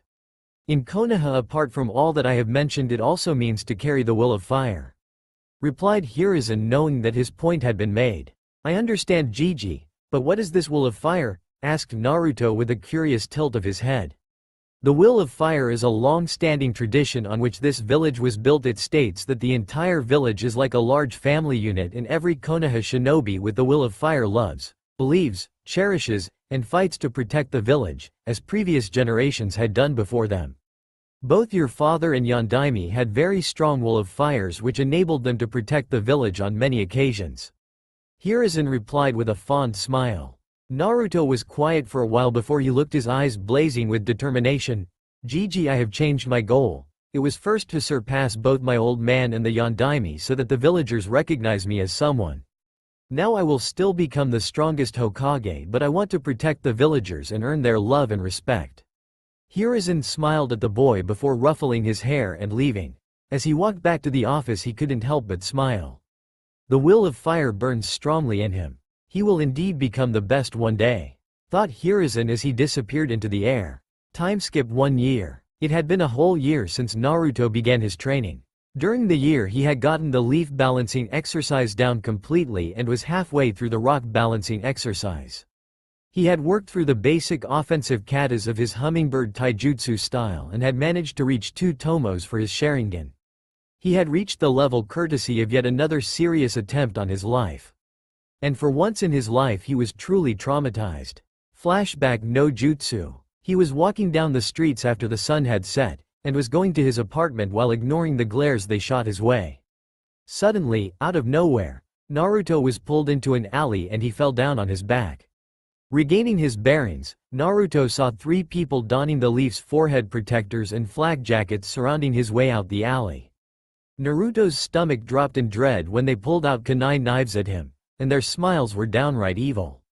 He had shivers running down his spine in fright at the vulnerable situation he found himself in. Naruto got up and dashed through an opening, zigzagging his way down the alleyways while the 3 men followed hot on his tail.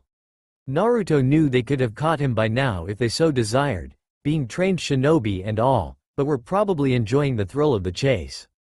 They were giving him some time, at the very least. Naruto tried to run even quicker when the men chuckled right behind him, apparently amused from his lame attempts at escaping them. Naruto suddenly came to an abrupt stop when he saw the alley come to an end, and all he had ahead of him was a wall. A dead end. Naruto turned around just as the men turned around the corner and took a step back, then another, and another when his back hit the wall. The shinobi began laughing at his miserable face when Naruto's back hit the wall and his eyes misted over with unshed tears. A lone tear rolled down his cheek when the men took out shurikens, not the practice one he was used to seeing, but the real deal. Without any hesitation or remorse, they chucked a volley of them towards him. 2 shurikens lodged themselves in his right thigh and 1 in his left, another once in each of his forearms, and a vicious scream in agony tore through his throat. Naruto fell down to his knees, whimpering in pain while they laughed at his misery. How the mighty have fallen, one of them taunted. So, how does it feel to bear the pain that you inflicted on so many other humans, Kyuubi?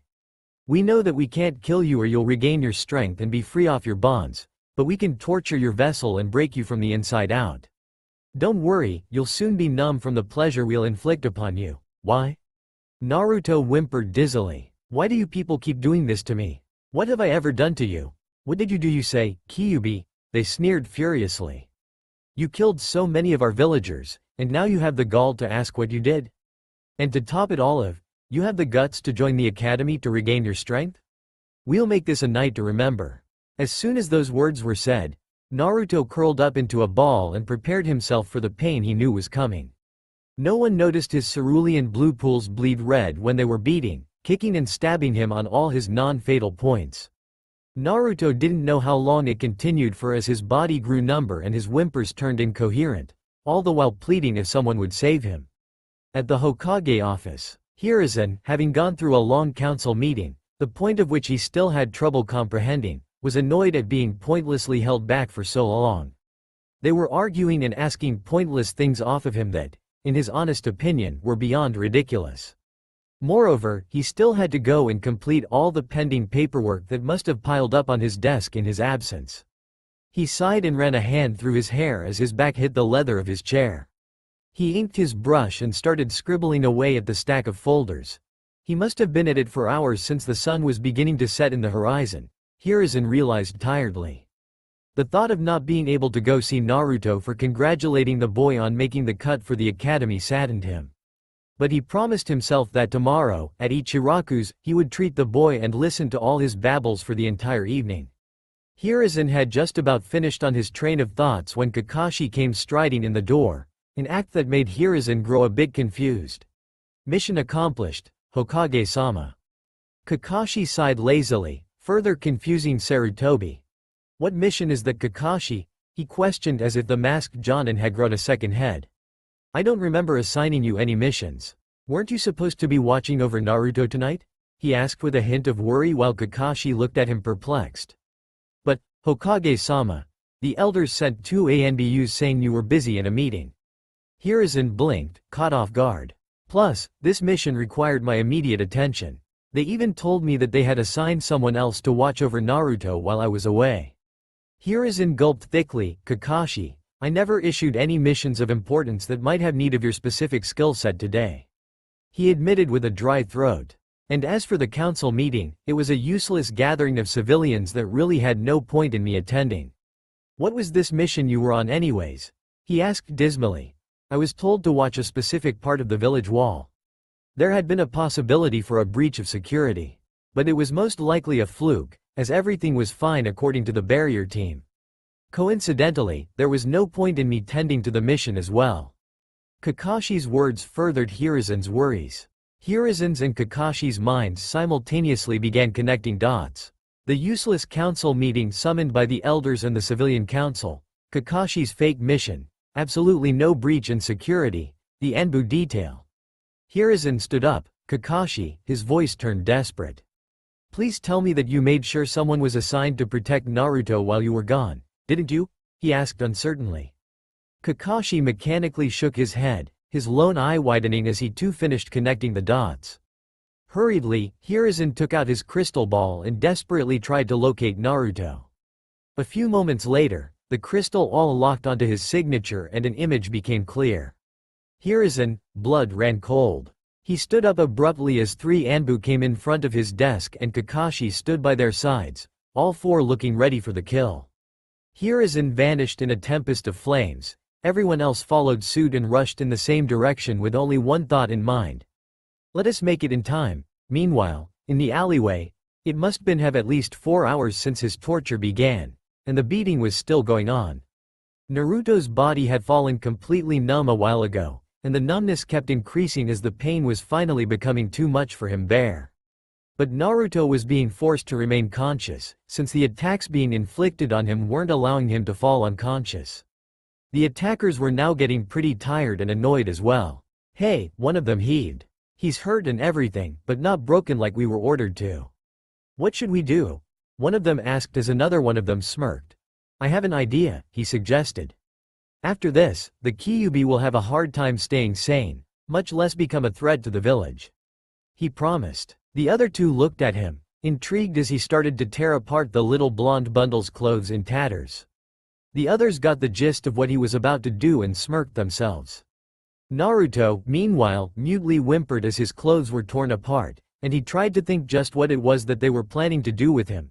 Was there even something that could be worse than this? Finally, when he was in nothing but his undergarments, the man who had suggested this plan started to undo his pants. Naruto clenched his eyes shut and wordlessly waited for whatever pain was about to come. This was the scene Hiruzen, Kakashi and the Anbu walked into. They all had their eyes widened at what the perpetrators were thinking of doing to the boy, and when they heard the 2 men standing on the side, laughing, Hiruzen lost it. He threw a kunai at the man who was undoing his pants jugular, who dropped dead without a sound while the 2 others fell to their knees from the killing intent he unleashed. They were terrified at being caught, sure, but were thinking of the consequences that it would lead them to. Anbu. Hiruzen barked.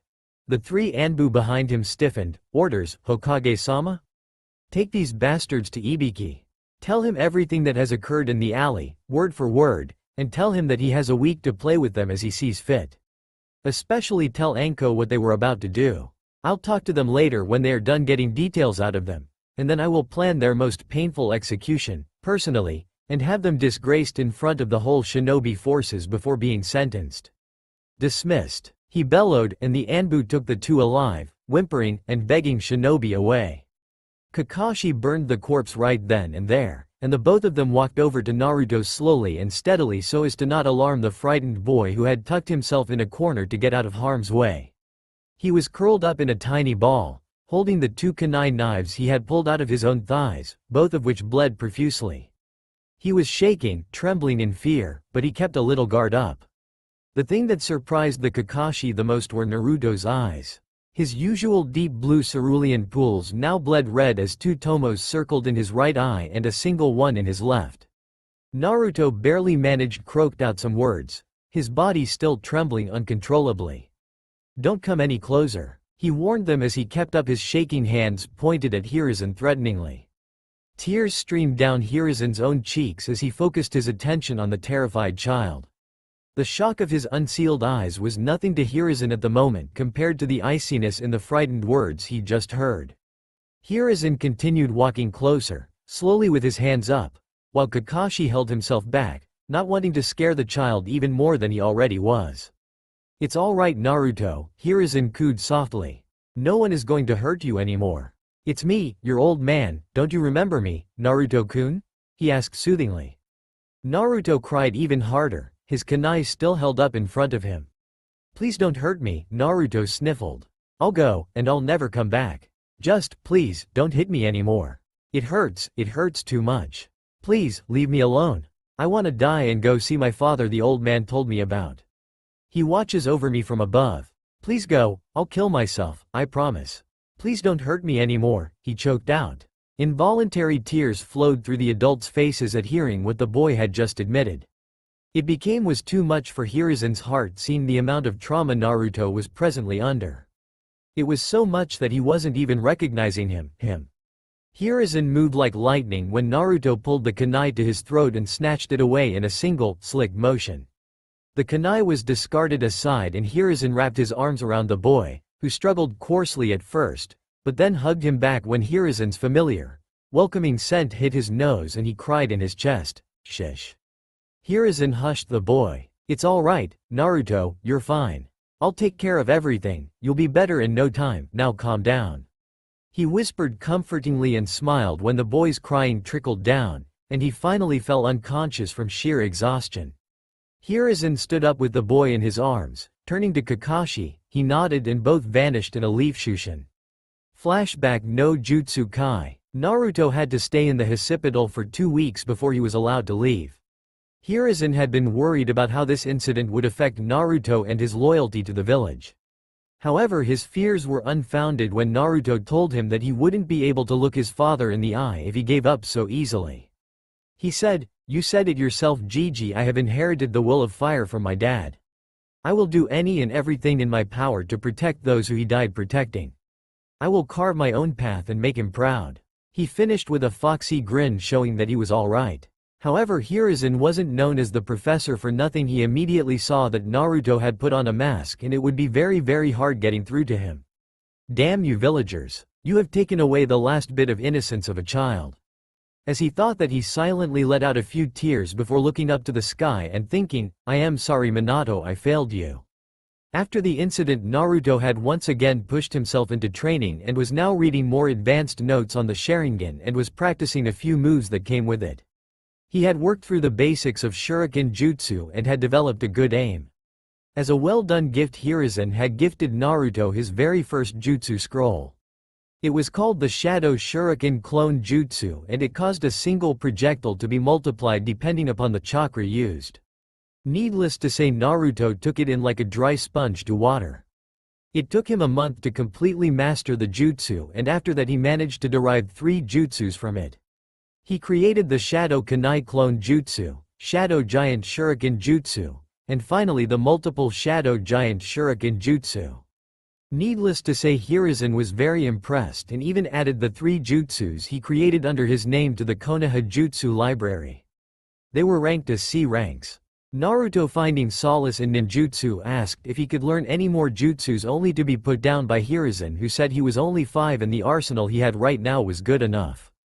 Another thing that happened was Naruto and Hiruzen decided to put a seal on Naruto's eyes that would allow him to use the Sharingan, but it would still show his eyes to be the usual blue they were.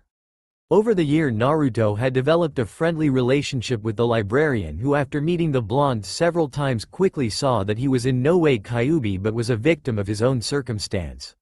She spent time with him and taught him things like cooking, maths, and manners. Needless to say, the blonde couldn't stop grinning when he knew he had another person out there who cared for him. For his second year of training, he had decided to master the basic defensive katas of his taijutsu style, add his jutsus in it to make it more effective. To master the rock balancing exercise and also gain some ground in the tree walking exercise. Then to improve his control on his Sharingan using his father's notes, which were quite detailed on the exercises needed to improve his control over his eyes. Halfway through the second year, Naruto had finally started getting his first piece of appreciation. It had happened during the kidnapping incident staged by Kumo. They had almost successfully kidnapped the heiress of the Hyuga clan, Hinata Hyuga, and the heiress of the Uchiha clan, Sayuri Uchiha. Strongest of the 5 villages. My ass, their defense is so lax they didn't even notice me entering their compounds and kidnapping these brats, thought the Kumo Jonin as he made way to his exit point. It was at this moment that the sack he was holding started moving and muffled cries could be heard from it.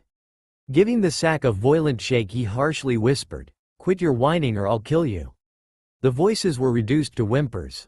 The Kumo Jonin was about to restart running when he was interrupted by 10 kunai landing right in front of him. He stopped and looked up to see a blonde kid no older than 5 glaring down on him. "Get out of my way, kid. I may let you live if you leave without making any noise," sneered the Kumo Jonin. "Oh, I'll leave all right, but only after drop the bag you are carrying," Naruto replied with a strong voice. "Oh well, I'll just have to kill you," said the Kumo Jonin as he threw 4 kunai at Naruto. Naruto, following the projectiles with his Sharingan, used his own kunai to parry the projectiles before throwing a single shuriken and going through his hand seals and shouting, "Multi-Shadow Giant Shuriken Clone Jutsu." The single projectile divided into 10 parts and enlarged into the Fuma shuriken size. The Jonin's eyes widened when he saw the projectiles coming his way. He had no option but to jump in the air, which was exactly what Naruto wanted him to do. Following the Jonin, Naruto used both his Sharingan and natural flexibility to deliver his strongest offensive taijutsu technique, hitting a strong kick to the Jonin's temple. Losing his balance, he dropped the sack midair. Naruto, however, caught it before it reached the ground. He then quickly opened the top and saw 2 girls around his age. Both had black hair. Their eyes were shut and they were huddled against each other with tears running down their faces. Naruto quickly undid their bindings, prompting them to open their eyes and look at him. Naruto then said, "Run to the Hokage, tell him what happened. I will hold that guy off and give you enough time to escape." Both the girls looked shocked. A boy just their age had managed to free them. One of the girls then said, "BB, but W, what about you?" Turning to look at the Jonin, who was regaining his senses, Naruto said, "I will be fine, just get the Hokage to get here as quickly as possible." Both the girls hesitantly nodded before running off to the Hokage office. The Jonin, after regaining his bearings, snarled at Naruto and said, "You should have left when you had the chance, brat. Now I will take my time killing you." Saying that, he disappeared and appeared before Naruto and punched him hard in the stomach, causing Naruto to cough out blood. The Jonin didn't stop his assault and then kneed Naruto in the face, breaking his nose before kicking him into a tree. As soon as Naruto impacted the tree, his head started bleeding and he was about to lose his consciousness, but fought to stay awake as he knew that the girls were still in danger. The man looked at Naruto with a maniacal grin and said, "So you are still awake, huh? This might be fun after all." He weaved through hand signs at a quick pace and shouting, "Lightning style. Howl of the Wolf Jutsu." As he said that, a 3-meter-long wolf made of lightning appeared and rushed towards Naruto. Naruto closed his eyes accepting death, however it was at this time his body glowed blue and 4 blue chains erupted from his back and wrapped themselves around the wolf, disintegrating it. Naruto on his last legs was working on pure instinct and willpower followed his gut as the chains quickly wrapped themselves around the unsuspecting Jonin, hindering his movement.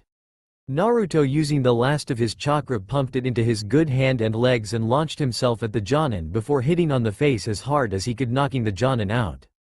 As soon as the Jonin fell down, the chains disintegrated themselves and Naruto wobbled his way to a tree and leaned into it, falling unconscious himself. This was the scene that the Hokage, the Hyuga clan head Hiashi Hyuga and the Uchiha clan head Fugaku Uchiha along with their daughters walked into. Anbu, take the kidnapper to Ibiki for questioning. Tell him to get the information out before the Raikage comes for his meeting," said Hiruzen. The Anbus saluted before disappearing with the body. After this, Hiruzen rushed to Naruto and began checking his vitals. After feeling them to be stable, he sighed before lifting the boy up and moving to the group. "Anyo, is he alright?" asked the Hyuga heiress in a shy voice as she played with her fingers. "Yes, he is fine, he is only unconscious. He should be fine after a few days at the hospital," Hiruzen replied in a kind tone. He was extremely proud of what his grandson had done. The will of fire was indeed burning brightly in him. "Ito, will we be able to visit him when he wakes up?" the Uchiha heiress asked as she fondled her skirt while looking at the ground. "I think that can be arranged, don't you think so, Hiashi?" asked Fugaku, to which the Hyuga clan head nodded and said, "It will be possible. This boy has garnered the favor of the Hyuga clan. We will pay for his entire recovery," announced Hiashi. "And the Uchiha clan will be responsible for his security during the days he will be at the hospital," announced Fugaku. Hiruzen nodded at that and left, with Naruto taking him to the hospital. As the others left, Hiruzen thought, security and pay? Don't make me laugh, you only want to keep an eye on him. Quote, 3 days later, Naruto's eyes fluttered open and he saw the familiar ceiling of the hospital. He struggled before sitting up and spotted Hiruzen sitting on a chair. "Hey G." He was broken off by a violent cough which prompted Hiruzen to quickly make his way toward him and hand him a glass of water. After a long drink, he looked at Hiruzen again and grinned before saying, "Hey Gigi." Hiruzen then stood up and said, "Don't you hey Gigi me, mister. What were you thinking when you confronted a Jonin? You could have gotten yourself killed. What do you have to say for yourself?" he scolded. Naruto looked down, tears welling in his eyes, and in a low voice replied, "I am sorry Gigi." Hiruzen's eyes softened at that and he scooped Naruto up in a hug. He let the boy cry it out before saying, "What you did was foolish. On one hand, I am slightly angry that you put yourself in danger, but on the other hand, I am immensely proud of you. You stood for your fellow villagers and became the light for them in that dark moment. You are a true carrier of the will of fire. I am proud of you." Naruto then looked up and smiled before asking, "Gigi, how long was I out, and are both of those girls okay?" "You were out for 3 days, don't worry, I informed the academy of your absence, you can go there from tomorrow. And yes, both of them were fine, they visited you while you were out. Now get some sleep, you have school tomorrow," said Hiruzen. "Alright Gigi, good night, see you tomorrow," said Naruto as he rolled over and fell asleep. Flashback no jutsu. Say Gigi, during the fight with that Kumo Jonin, I was suddenly able to material some chains. They were really strong and stopped a really strong lightning wolf coming towards me. Did I inherit that from my dad as well? Asked Naruto. Hiruzen cursed under his breath. He was hoping that Naruto wouldn't remember the chains. It was going to be a disaster, he knew it. No Naruto. Those chains are called adamantine chains and you got them from your mother, replied Hiruzen and carefully waited for Naruto's response. Wait, you knew my mom? What happened to her? Asked Naruto in an excited voice. I don't know Naruto, but I can show you her photo, said Hiruzen as he took out a photo of Kushina standing with Minato and handed it to Naruto. What he didn't realize was that the picture in question was when Kushina was pregnant. An eerie silence followed after he handed the picture to Naruto. Sensing something to go wrong, Hiruzen quickly activated his privacy seals and waited for Naruto to speak. So the Yondaime is my father? Asked Naruto in a hollow tone. Flinching at his tone, Hiruzen replied, yes, he was Naruto. Before you react, hear me out. I will tell you everything. Why the villagers seem to hate you, and why did I hide this fact from you? After my explanation is complete, I will give you everything your father left for you. But don't interrupt me until I finish, agreed. Naruto only replied with small nod. Taking in a deep breath, Hiruzen began and said, As you know, 6 years ago the nine-tailed fox attacked Konoha and was killed by the Yondaime, correct? Naruto only nodded before Hiruzen continued and said, well, it's wrong, the Kyuubi is monster made of chakra, it can't be killed. Knowing that the Yondaime sealed the Kyuubi into his children, he took its chakra and sealed it into his daughters, whereas he took the beast's soul and sealed it into you. Wait, I have sisters? Where and who are they? Asked Naruto with a little hope. Naruto, there isn't a way to sugarcoat this, so I will be blunt. I didn't want to tell you this until you were older, but the situation deems it necessary. For some reason your mother thought that you were the demon reincarnate and left you, taking her daughters with her. She also removed you from the Uzumaki clan. However, your father already suspected something and made you his sole heir for all his money and all his jutsus. You will become the Namikaze clan head when you become older and stronger, said Hiruzen. Naruto looked down, Hiruzen's words weighing heavy on his little shoulders. He looked up and whispered, am I a demon? Did my dad really love me, or did he leave me everything just because of my bloodline? Naruto, he loved you very much. So much that you can't even imagine it. He was a true genius and saw through everyone's intentions before making sure your future was secure. Now here, takes these 2 scrolls and read them, you will find all your answers in them. Hiruzen said in a kind and soft voice before handing Naruto 2 scrolls. He opened the first scroll and found it to be the will and last rites of the Yondaime. It stated, I, Minato Namikaze, the 4th Hokage of Konohagakure no Sato, clan head of the Namikaze clan, which holds its seat as one of the 4 noble clans of Konoha, leave all my fortune, which includes the entire wealth of the Namikaze clan and its compounds, every property I own or is registered under the Namikaze name, to my son Naruto Namikaze. The Namikaze clan compounds have been sealed by the various security, privacy and barrier seals attuned only to my son's chakra and blood. He is the sole inheritor to the entire wealth, knowledge and lands owned by the Namikaze clan. I hereby name Naruto Namikaze, son of Minato Namikaze and Kushina Uzumaki, Jinchuriki of the soul of the Kyuubi no Yoko, as the heir to the Namikaze clan. If anything happens to me, this will be my last testament, and order that everything be handed down to Naruto after he is ready to learn the truths through Hiruzen Sarutobi, to whom I have trusted this responsibility in case his mother abandons him or if something happens to her in the aftermath of my death. Hiruzen Sarutobi shall be the guardian to the clans and my own wealth until the time he deems him ready. Minato Namikaze, Yondaime Hokage, Namikaze clan head. Naruto didn't show any outward reaction but was inwardly a little happy that he wasn't forgotten. Opening the second scroll, he saw that it was a private letter that was addressed to him. Shakily opening it, he began to read. Naruto, oh my little boy. How much I wish I could be there for you. There are just so many things I wish to talk to you about, teach you. Pass on everything to you. Now where to start? I never really was that good at these last words, but I guess these are really the last Get it? Oh well, I really wish the scroll I left with the old monkey doesn't come to use. But if it has, and trust me I pray it doesn't, then you have led a life full of loneliness. I have taken measures for your safety and all your basic amenities you will ever need growing up. Hiruzen has probably taken very good care of you, and if he hasn't, then trust me, he and I will have some words soon. He doesn't really have much time left anyways. I don't get how he stays so fit in that age, must be his thing.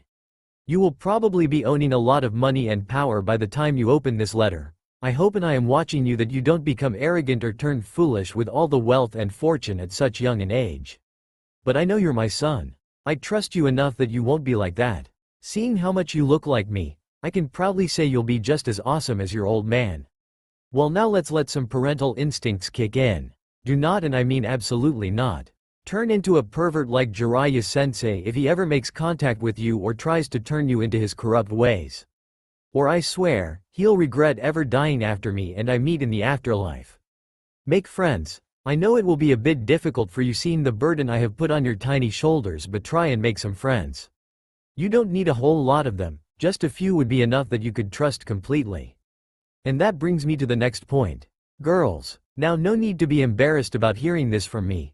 Every parent has to tell their children about this, and this will be the least embarrassing in your case. When you'll get the letter, you'll be a young man and it is only natural to take an interest in girls. But try and find a nice girl, a girl who loves you with all her heart and one you could trust your life with. Love, now I can't explain it to you. You'll know when it happens. Both of you will stay and wait for each other even if you are so far apart it doesn't look like you'll be together again. Your hearts stay connected even through that.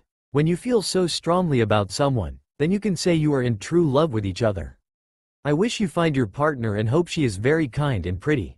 After all, I need a cute girl to see with my little boy from up here, you know. No alcohol or sake until you're of age, and even then only a little. It's alright to drink a little on occasions, but it harms you if you take it excessively, so try and stay away from it.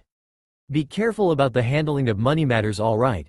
Try and help as many people as you can with the money you have. That is the best use it could have. Alright, now moving on from my don'ts of life, I hope you did well at the academy. Even if you didn't, don't get depressed. Sometimes it takes time, but I'm sure you'll get it right. After all, it is a parent's duty to trust in their children, right?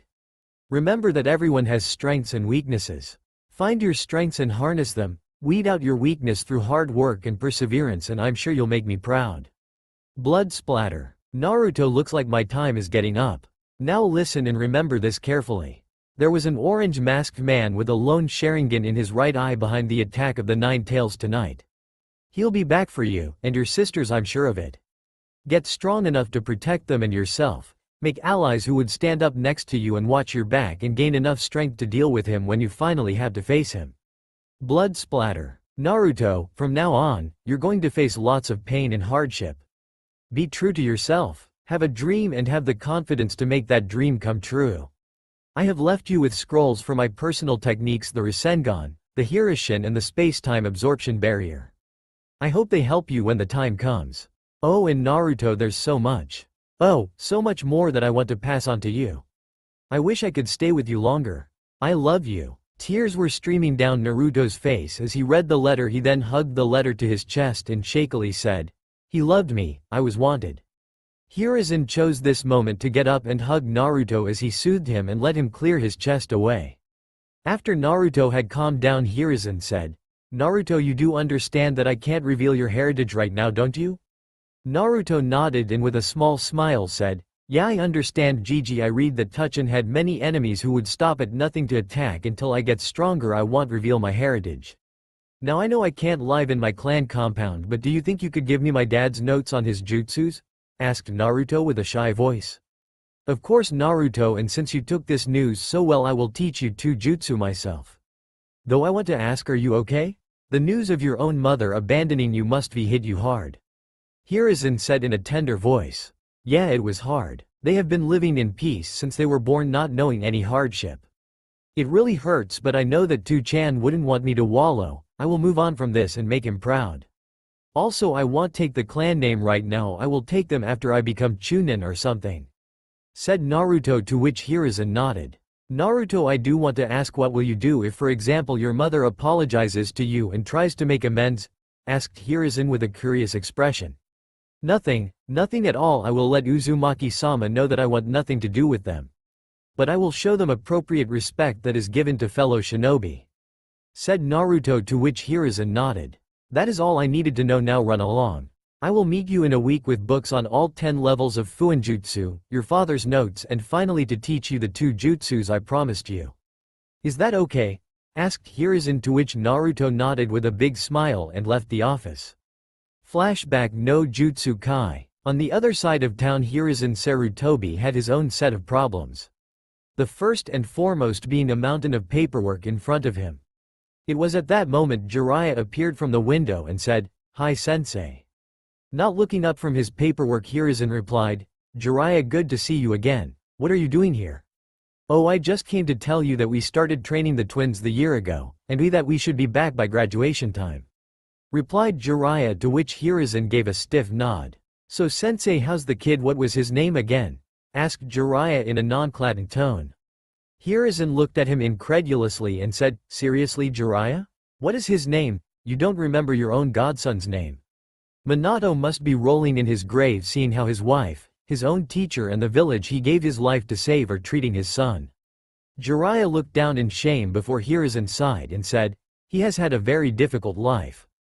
He has no friends his age. He almost died twice in the last couple of years because of mobs of people attacking him. Though he is a good kid, he wants to be Hokage and surpass his old man while also protecting the villagers. What you mean to say is that he knows who his dad was? Asked Jiraiya in a surprised tone. He inherited his father's genius. Jiraiya. He already had a fair idea, and then I merely confirmed it when he asked. I had to explain the whole Kyuubi incident to him and also what happened that day. Said Hiruzen. How did he react to Kushina leaving him? Asked Jiraiya in a nervous voice. Sighing, Hiruzen replied, badly, very badly. He said that he will respect them as fellow shinobi, but ahead of that he couldn't care less what happens to them. Basically, if there was a chance to get back together, it's gone. Silence ensued in the room. Neither of the two willing to break it. Jiraiya then picked a photo of a shirtless Naruto being coddled on by Hiruzen. His eyes went on the seal and began to critically analyze it. After a few minutes his eyes snapped back towards Hiruzen and he asked, "Can I keep this picture? I want to study this seal a little more." Hiruzen only nodded as Jiraiya stood up and left through the window. Back with Naruto. Making his way to classroom number 222, Naruto knocked on the door and waited. After a few moments a man with a scar on his face appeared and looked at him questioningly. Naruto just gave him the paper that his Gigi gave him. After reading it the man smiled and ushered him to come in. "Alright class, we have a new student. Please introduce yourself," said the teacher. "Anyo, my name is Uzumaki Naruto. I hope we get along with each other," he said shyly. As he said that, murmurs went across the room, some positive but mostly negative. Two heirs however had the same thoughts, "It's him." Just as the murmurs became too loud a voice shouted, "Oi, you are the one that Sarutobi Gigi told me about." "Wait, you know the old man?" Naruto replied confused. "Damn right I do, I am his grandson. He told me that the future Hokage will be coming to class today. Was he referring to you?" asked the boy. "Damn right he was Datbayo," replied Naruto. He then made way and sat down next to the boy who was named as Aizen Sarutobi. As he sat down, Naruto critically analyzed the rest of his classmates. Most of them were civilians, but it seemed that on pure coincidence there were clan heirs from nearly every major clan of Konoha. There was a boy with red markings on his feral face and a nindog companion on his head. He was the heir on the Inuzuka clan. Another one with a lazy expression and a hairstyle that resembled a pineapple. He was the heir of the Nara clan. There was a fat boy having spiral symbols on his cheeks and he seemed to constantly have a bag of chips in his hands. He was the heir of the Akamichi clan. A boy wearing a long coat, sunglasses and a hat. The heir of the Aburame clan. A girl with platinum blonde hair and blue eyes, the heiress of the Yamanaka clan. We obviously have the heiresses to both the Hyuga and Uchiha clans. And finally there was the heiress of the Kurama clan. She was a brunette with brown eyes.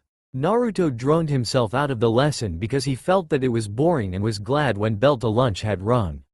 "Say Naruto, let's go to cafeteria to get our lunch," said Aizen, to which Naruto nodded. He was glad to have found someone like him. When they went out to the ground they saw groups of kids already formed and chatting. There was however one girl who was sitting alone. It was the Kurama clan heir. Naruto looked over to Aizen and pointed at her. He sighed and said, "I don't really know why, but no one sits with or even talks to her. It's been 3 days and still I haven't seen anyone talk to her." Naruto nodded before giving a small smile and saying, "How about we go and sit with her? It is obvious that for some reason we are the class outcasts. People like us stay together. What say?" Aizen grinned and said, "You bet, let's go." The two of them made way to Yakumo and the three began talking to each other. Slowly the conversations became more fluid and more comfortable, and before they could even realize it, a deep bond of friendship and trust had already been formed. Naruto even invited the two of them to come train at his place at the weekends, to which both of them readily agreed to. The trio didn't go unnoticed by the rest of the heirs. And that is another reason we should avoid them. "You saw how easily they befriended that demon?" asked Kiba, the Inuzuka heir. "I have to agree, I thought he would be different considering he did save me and all. Guess it was just wishful thinking." Sayuri sighed. "Troublesome," replied the lazy Nara. The group of heirs kept on chatting and gossiping. It was a few minutes later that Naruto noticed that the Aburame heir himself was sitting alone. Naruto excused himself from his group and made way to him and said, "Hi, my name is Uzumaki Naruto, what's yours?" "Aburame Shino," came the stoic boy's reply. "Why are you sitting alone, Shino?" asked Naruto. "No one invited me." "Why?" "Because my clan is generally one treated to be an outcast because of our relationship with bugs." Shino replied stoically. Bugs? What relationship do you have with them? Asked Naruto. Our clan houses colonies of bugs inside our body and uses them for ninja arts. Shino replied, already expecting Naruto to grow disgusted and leave. Wow, that's so cool. What type of bugs do you usually use? Asked Naruto, his interest growing by the minute. We normally use Kikachu, they are bugs which suck chakra. Replied Shino. He was surprised by Naruto's interest and was inwardly glad to have not been completely shunned. Cool. Nay Shino, come with me to my group. Said Naruto. He then pulled Shino along with him and introduced him to the rest of the group. After a few minutes Shino was accepted as the part of the group. Naruto felt that the group was complete. They had a loudmouth in Aizen, a shy one in Yakumo, a stoic one in Shino and a genius in Naruto. It felt amazing belonging somewhere. Looking around, Naruto just knew that now finally he could call the village his home. In his office Hiruzen was smiling warmly at the scene. In front of him was Shibi Aburame and Yumiko Kurama. Shibi had a small, barely noticeable smile. This was something considered to be big, whereas Yumiko was openly crying happy tears. So what do you think of Naruto? Asked Hiruzen. Looking at him, it's logical that he is no demon. Why? No demon would make attempts at making others feel better. Replied Shibi, with Yumiko only nodding along with him. So do you approve of their friendship? I am asking because from what I've heard for Kasumi and Itachi is that both Hiashi and Fugaku have instructed their daughters to stay away from Naruto. Asked Hiruzen. I approve, he is a good kid and has a strong will of fire in him. Said Yumiko, with Shibi giving a small nod. Well, it looks like we have found the next big team. Who knows, they could become Konoha's Yanin in the future. Said Hiruzen with a chuckle. It caused Yumiko to let out a laugh and Shibi to smile. Timeskip at the weekend. Nay Gigi, so what jutsus are we going to learn? Asked Naruto excitedly. Well, the first one is Kage Bunshin, it's a B rank kinjutsu. I want to teach it to you because of your large chakra reserves. Now follow this hand sign, he said as he crossed his fingers making a T shape. As Hiruzen did that, a puff and a second Hiruzen appeared. Now then Naruto, you try. Said Hiruzen. Naruto nodded and crossed his fingers before shouting, Kage Bunshin no Jutsu. A few puffs went out and a few semi-solid clones appeared. Not bad Naruto, keep trying, and when you are done we will move to the next jutsu. Said Hiruzen. Nodding, Naruto continued to try it, and after 2 hours, much to Hiruzen's shock, Naruto had managed to produce 50 completely solid clones. He grinned foxily at Hiruzen, who could feel the smugness coming of Naruto in waves. Shaken out of his stupor, he looked at Naruto, who wasn't even winded. Grinning inwardly, Hiruzen said, now Naruto, the Kage Bunshin is a kinjutsu because it uses a large amount of chakra. I don't want you to use more than 50 at a time, am I understood? Hiruzen finished in a stern tone. Naruto nodded, after which Hiruzen said, this technique will help you in training as well. As the Kage Bunshin are connected by nerves, everything they experience will be sent back to original as if they did the task themselves. Naruto's eyes widened before he giddily giggled. Stopping after a while, he said, I presume they don't affect physical training, right? Hiruzen nodded. Naruto then, turning to his 50 clones, said, alright people, I want 10 of you on chakra control exercises. 15 of you to practice the next katas of the hummingbird, and the last 25 get moving on fuinjutsu, read the books Gigi bought, and practice calligraphy. The clones nodded and distributed themselves accordingly. Now then Naruto, your father left you a summoning contract with the toads. They are among the strongest summons in the world. They took as their summoner when you were just a baby. Now I will teach you the hand signs for the summoning jutsu. It will take you a long time before you can summon a battle toad. Now look at these hand symbols. Boar, dog, bird, monkey, ram. Now practice these hand signs, then I will tell you how to summon. Said Hiruzen, to which Naruto nodded and started practicing. After a couple of hours, Naruto had fluently gotten the signs down and was awaiting further instruction. Now then Naruto, repeat after me, said Hiruzen.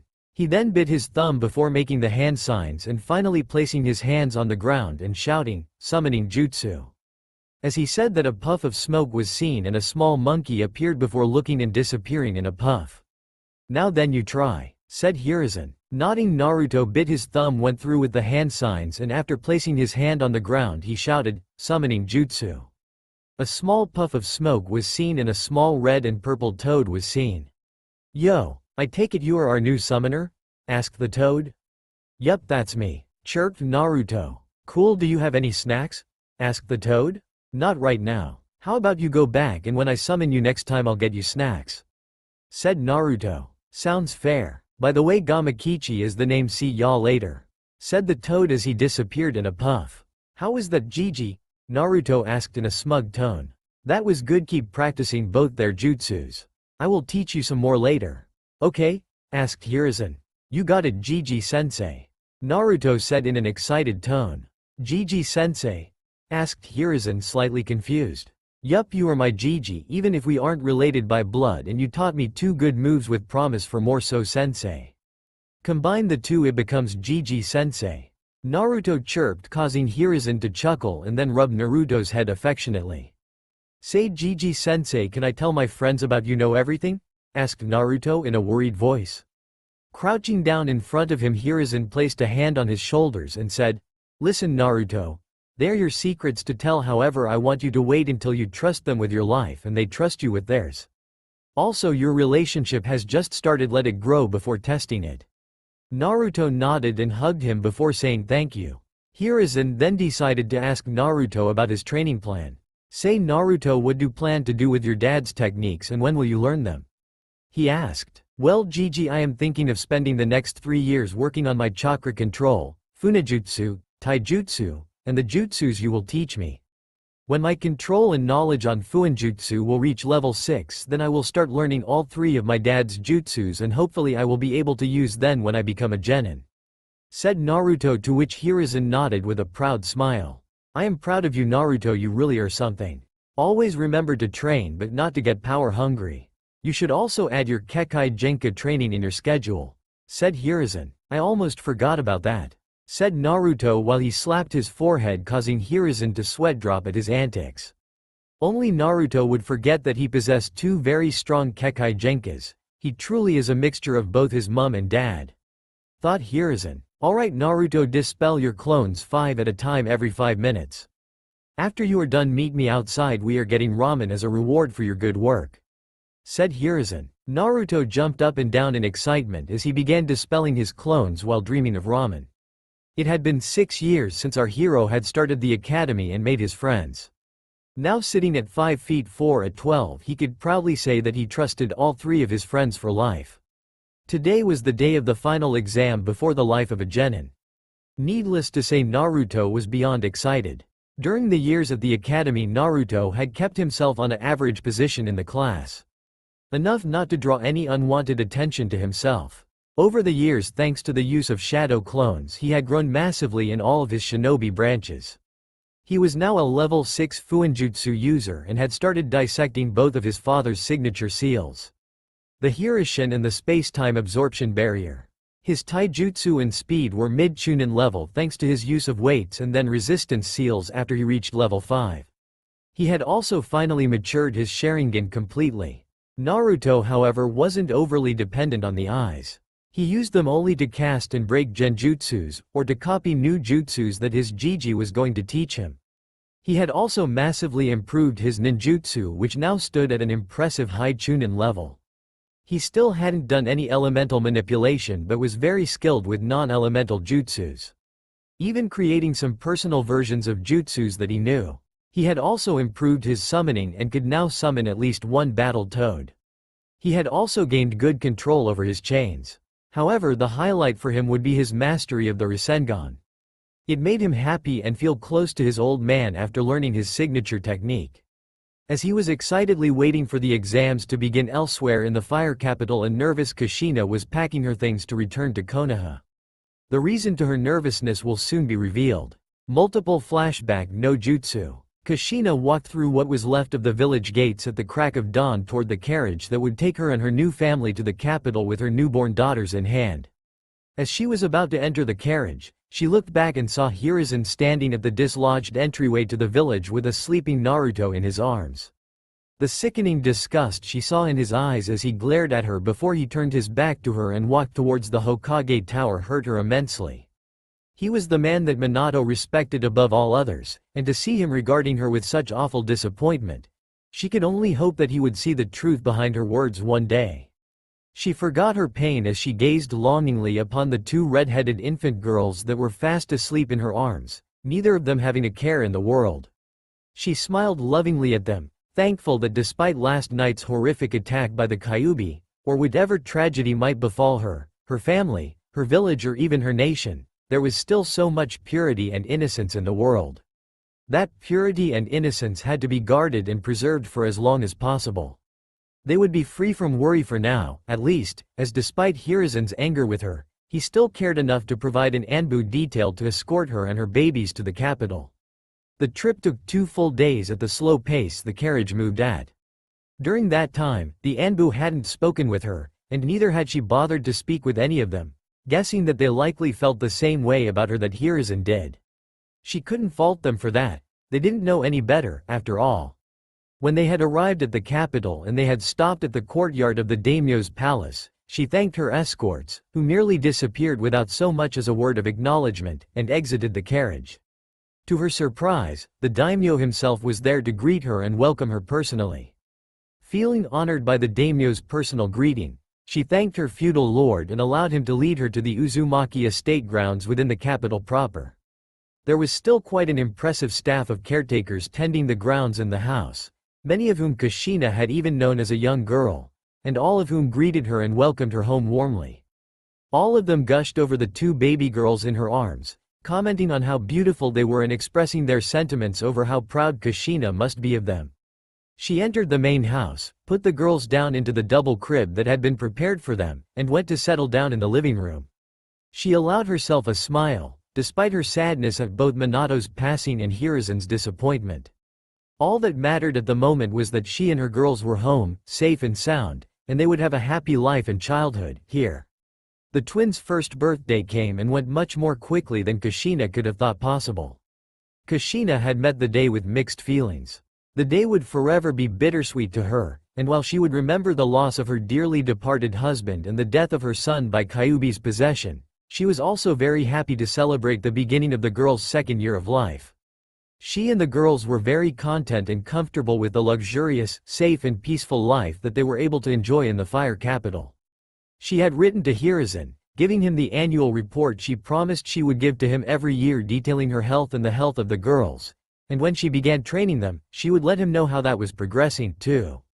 The letter she wrote to him was forgettable for the most part, though she did ask whether he had dealt with the demon and avenged Minato's death yet, or whether he would want her to do it herself. She had been surprised when, the very next day, she answered a knock on her front door and opened it to a courier ninja. The courier had an official certified letter addressed from the Hokage to her, a letter that she had to sign for. Whatever this was, Hiruzen was sending it to her as the Hokage, not as an old family friend, and he wanted a guarantee that she received it. Signing for the letter and dismissing the courier ninja, she closed her door, took the letter to her kitchen table and unsealed it. As she opened the scroll and read its contents, unlike the letter she sent to Hiruzen, his words would forever burn themselves verbatim into her psyche. Uzumaki-san, while it gives me great relief to know that you and your daughters are well, and that you are enjoying the protection of the daimyo, the guardian ninja 12 and the samurai forces of the Land of Fire, your request to murder your innocent 1-year-old son is not well received at all. As I informed you last year, your intent towards your son was seen even by your husband in his final few minutes of life, and he took steps to protect young Naruto from you. You dishonor Minato with your evil, twisted desire to harm an innocent, your own son, no less. He must be rolling in his grave with disgust and fury at how far you've fallen, and I have no doubts at all that he would spit in your face if he were to see you now. I myself am thoroughly ashamed and disgusted that I once thought of you as a daughter, no longer. From this day forward, you are my subordinate, and I am your Hokage, nothing more. As Hokage, I hereby prohibit you from returning to Konohagakure no Sato before your son and daughter's anticipated date of graduation from the Shinobi Academy. Exceptions to this executive order will be as follows. 1. If I summon you back, you are to answer my summons and come to Konoha immediately, where you will be escorted directly to my office upon your arrival at the gates. At no time during your visit will you be permitted to walk the village grounds without an escort. At the conclusion of the business for which I summon you, you will immediately be escorted back to the gates and sent on your way, once again prohibited from village entry. 2. If you send me advance notice via official communication of your intention to come to the village, and the date you expect to arrive, you may come to Konoha's gates, but you will be detained at the guard station until an Anbu can escort you to my office so that you can conduct whatever business you will need to conduct with me before once again being escorted back to the gates and sent on your way, once more being prohibited entry without either an official summons from me or advance notice of your arrival. Should you be found approaching Konoha's gates or within Konoha's walls without having met the conditions of either of these exceptions, I will have no choice but to assume that you have come to either harm young Naruto or end his life, and I will have you executed on sight for charges of treason against Konohagakure no Sato and conspiracy to commit murder of the Namikaze clan heir. After your execution, your daughters will be brought back to Konohagakure no Sato to be placed in an orphanage while allowing them to be raised and trained to be shinobi of Konoha. Also, be forewarned, Uzumaki-san. Any attempts by you to harm or murder Minato's son through indirect methods, such as assassination, will also result in your execution and the remanding of your daughters to Konoha's orphanage system. As is standard protocol, this executive order has been officially stamped with the seal of the Hokage and submitted to the daimyo for his records and perusal.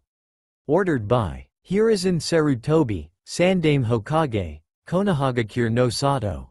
Kushina was stunned beyond belief at what she had just been sent. To think that the professor that was always so kind to her had written such cold-hearted words shocked her. What was worse, he had not only written this as a letter to inform her that she was no longer considered a friend to him, but also as an executive order from the Hokage that had to be obeyed or she would suffer legal, and perhaps corporal ramifications. He had even used her last name instead of her first name to address her in the letter. She knew that the grounds for which he stated her punishment being immediate execution were clearly plausible.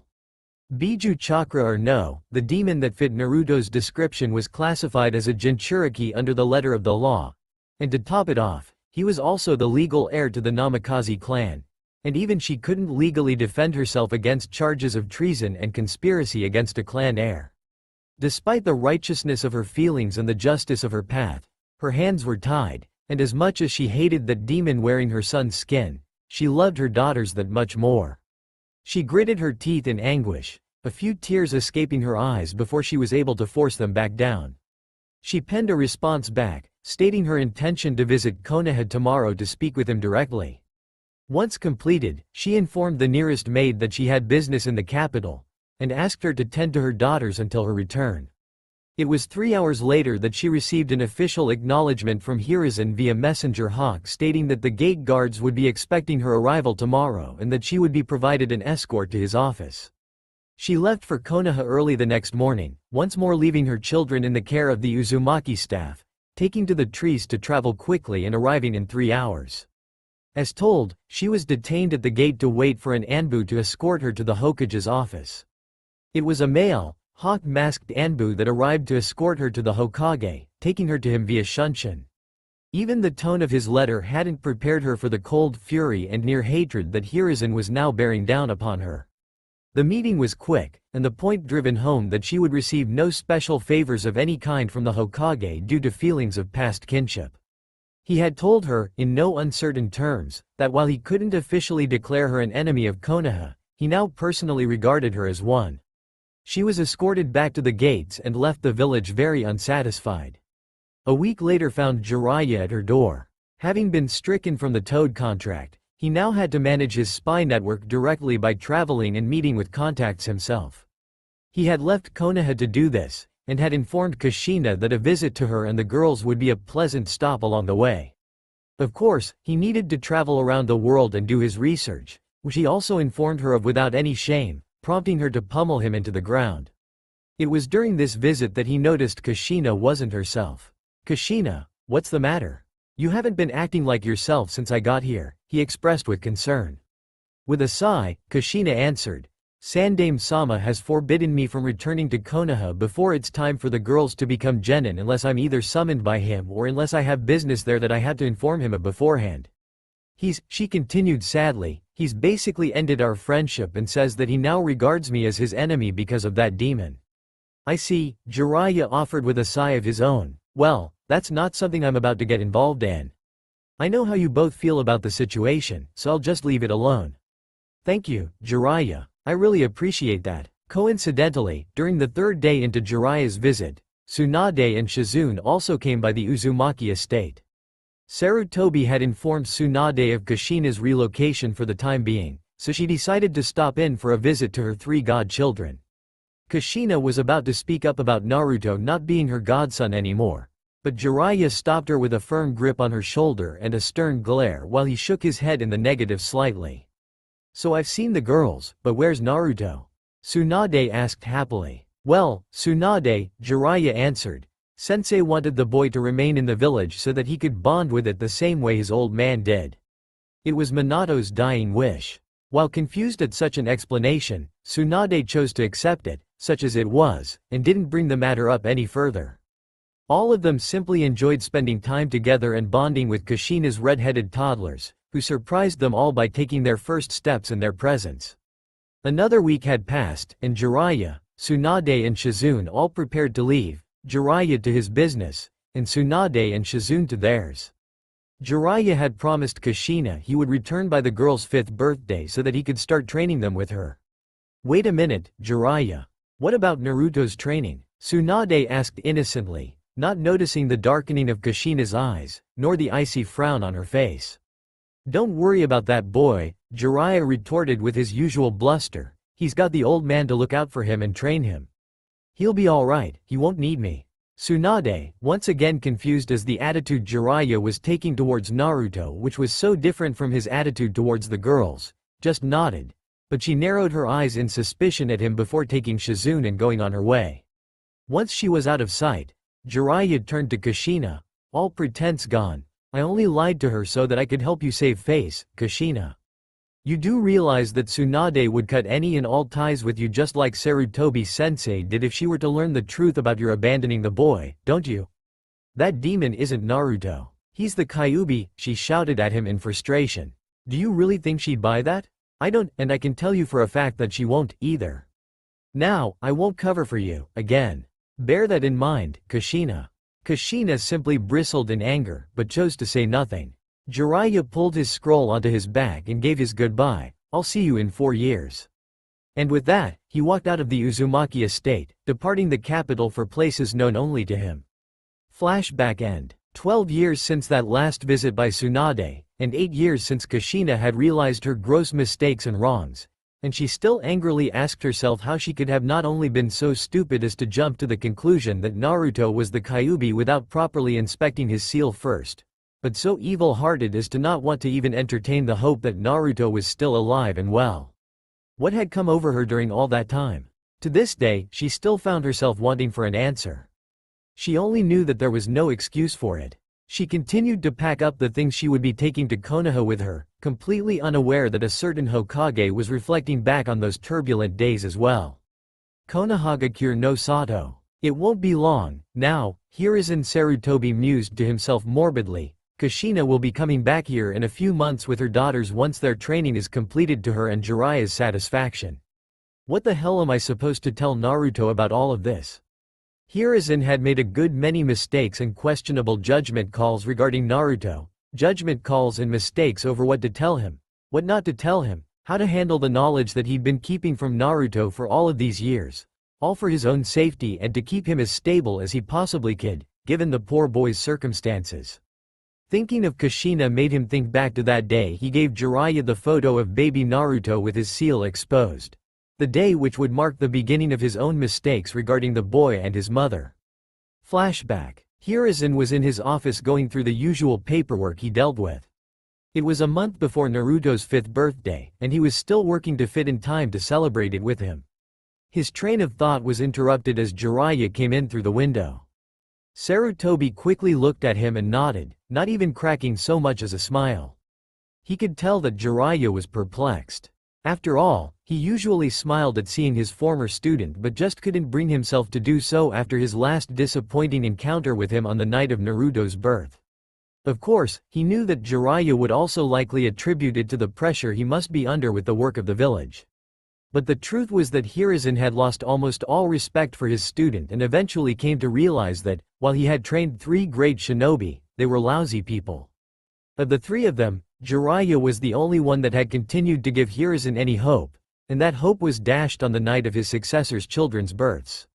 Now, he regarded all 3 of them as nothing more than failures and disappointments. "Hey old man, how's it going?" Jiraiya asked jovially. "I'm doing fine, Jiraiya," he responded in a near monotone, and asked, "How are you?" Without even bothering to look up from his paperwork, not noticing Jiraiya's grin.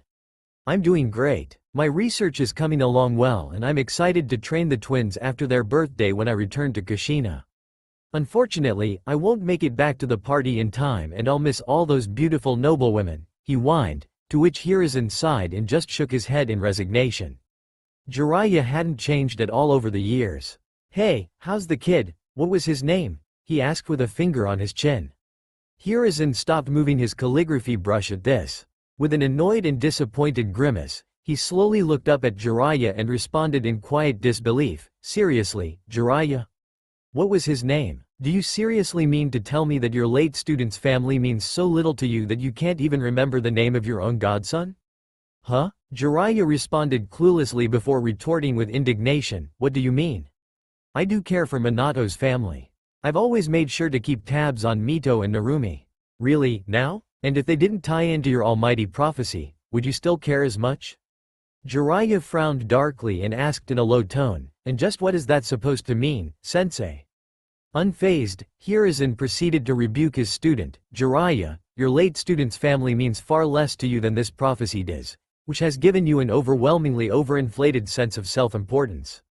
The only reason you even remember Mito and Narumi's names is because you're convinced that they're the children of this prophecy, and I only know that because training them and their relation to the prophecy is all you ever talk about." Hiruzen then added sarcastically, "Minato must be looking towards you from the afterlife with such pride, especially with how much you care for his son. What was his name?" Jiraiya's dark frown left his face after that, replaced with a frown of utter shame. Before he could say anything else, Hiruzen spoke up, "But to answer your question, Naruto is doing fine, although he's a very lonely boy. He hasn't been able to make any friends at all because the adults in the village keep their children away from him." "Oh, well, I'm glad to hear he's okay. And I suppose he'll make friends in time," Jiraiya offered, though his shame and a sense of doubt could be heard in his tone. "He takes after his father," Hiruzen told him, bringing Jiraiya's gaze right to his with a saddened expression. "He's the spitting image of him, and not just in his looks. He's also inherited Minato's genius-level intellect as well. In fact, I would dare say he's an even greater genius than Minato was.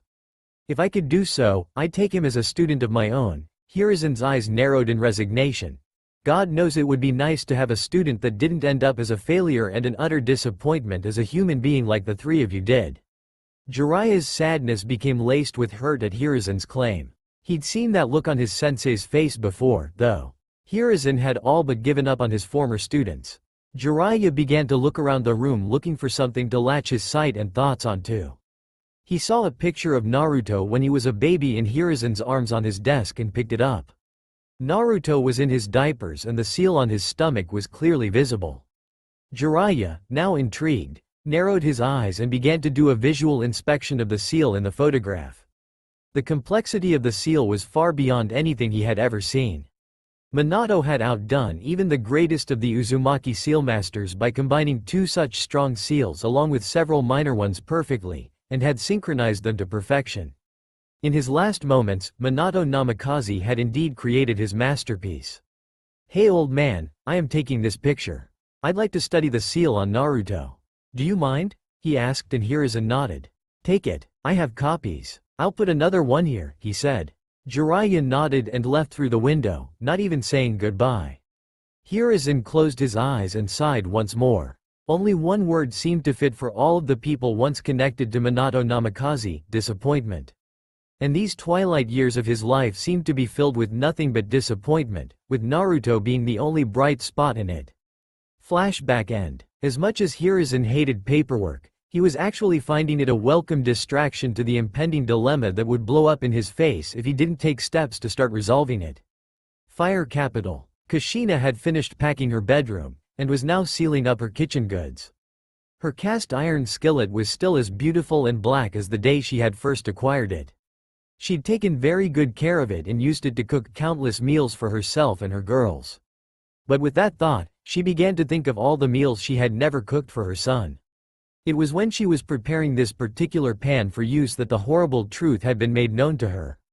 Flashback. It had been a month since Kushina had thrown the twins' 5th birthday party and she had started training them. She had been trying to teach them how to unlock their chakra, and even with her guidance, the twins had just succeeded this morning. That had to be some kind of record. She was currently starting to cook dinner, having just turned on the stove, heating up her cast iron skillet so she could make a stir-fry. It was as she was doing this that she heard Jiraiya barge in through the front door and bellow a greeting. Kushina turned off the stove and ran out of the kitchen to greet him, smiling as she saw him for the first time in almost 4 years. She tackled him in a hug as he also threw his arms around her and spun her around in a couple of circles. "Oh, wow, it's good to be back here," Jiraiya exclaimed. "I'm glad you're here now, Jiraiya," Kushina offered. "I'm just getting dinner ready, and I'm sure you're hungry." "You have no idea." Kushina called in Mito and Narumi, introducing them to their grandpa Jiraiya. Both of them managed to find a place in his heart quite easily as he got on the floor with them and played with them until dinner was ready. The meal was pleasant, with Jiraiya getting to know the two excitable little red-headed rascals. It was shortly after the meal was over that Kushina declared the girls' bedtime. Both of them groaned but complied, knowing better than to argue with their scary mother. Once they were in bed and asleep, Kushina began talking to Jiraiya, who was smiling fondly over his time with the girls. "Once again, I've had one hell of a time trying to teach the girls. They're both a bit slow, definitely more physical than cerebral, if you get my drift."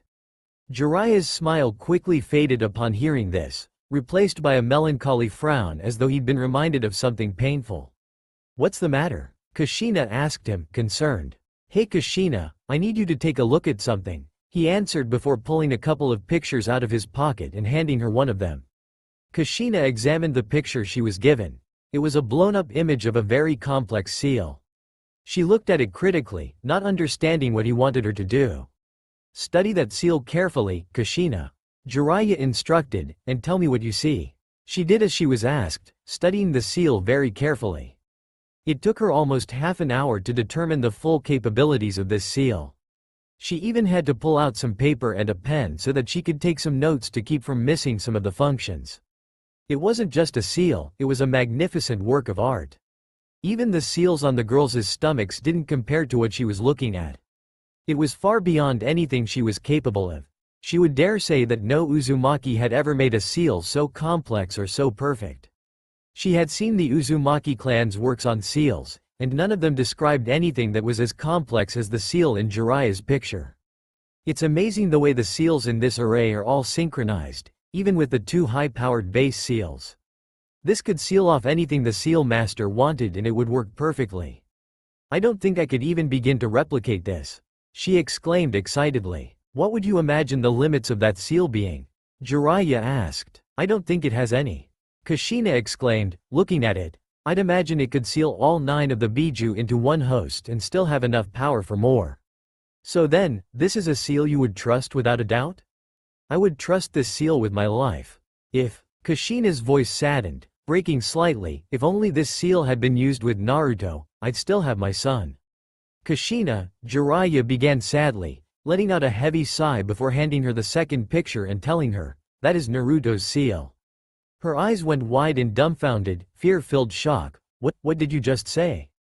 "This seal was Minato's last work, his masterpiece," Jiraiya explained, pointing to the second picture. A picture of Naruto as a baby with his seal exposed, with Hiruzen cooing at him while he appeared to be giggling happily. He put it on Naruto to seal the soul and body of the Kyuubi completely, making sure it had no chance of ever taking over his own son. "I was surprised myself when I saw this picture in Sensei's office, but Minato really outdid himself with this one. Hell, he outdid every seal master I've ever heard of when he made this." She stood up in horror and took a step back only to collapse a moment later, her legs refusing to hold her up. Her eyes began to well with tears of horror, anguish and tortuous remorse. How could she not have seen the complexity of the seal that night she had checked the triplets? She remembered back to the night of their birth, the ripping of the biju from her body, and the emotional distress of Minato, knowing that he was taking his dying breaths. She hadn't even bothered to study the seals at length until she'd made it here. She didn't notice the intricacies of the seals at first glance. She had just stabilized them with her chakra as quickly as possible. No, she whispered out in utter horror, her tears beginning to fall. 5 years. 5 years where she could have had her son with her there. 5 years of precious moments and memories thrown away. No, she whispered out again, putting her hands to her mouth. She'd never remember seeing his first steps. No, she groaned out. She'd never remember hearing his first words. No, she began to raise her voice as sobs began forcing their way up from her throat. 5 years of missed birthdays, missed presents, missed chances to tuck him into bed and kiss him goodnight. She didn't even have a clue as to how he was living, or if he was healthy and happy, or if anyone was taking care of him. No, she yelled with her eyes clenched shut, her voice completely broken as her sobs gave way to bawling.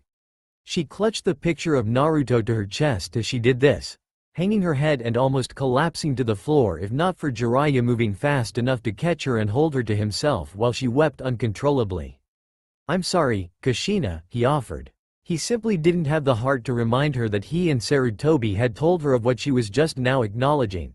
That Naruto was in fact her son, that he was alive and well, and that he'd never been possessed by the Kyuubi at any point in his brief life.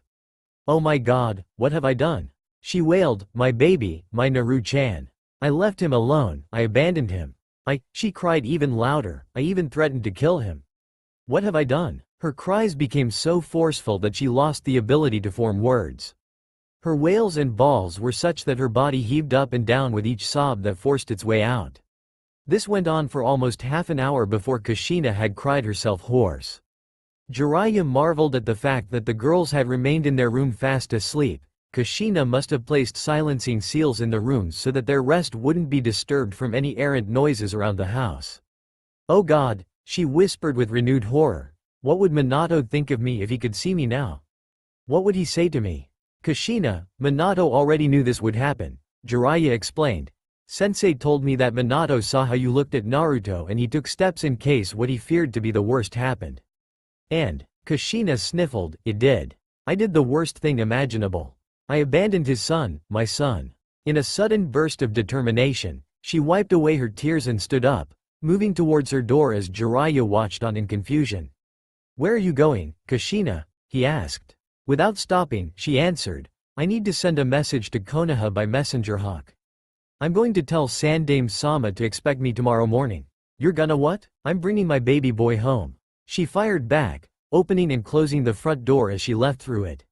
She was back a few minutes later, and Jiraiya had just waited for her return in the living room.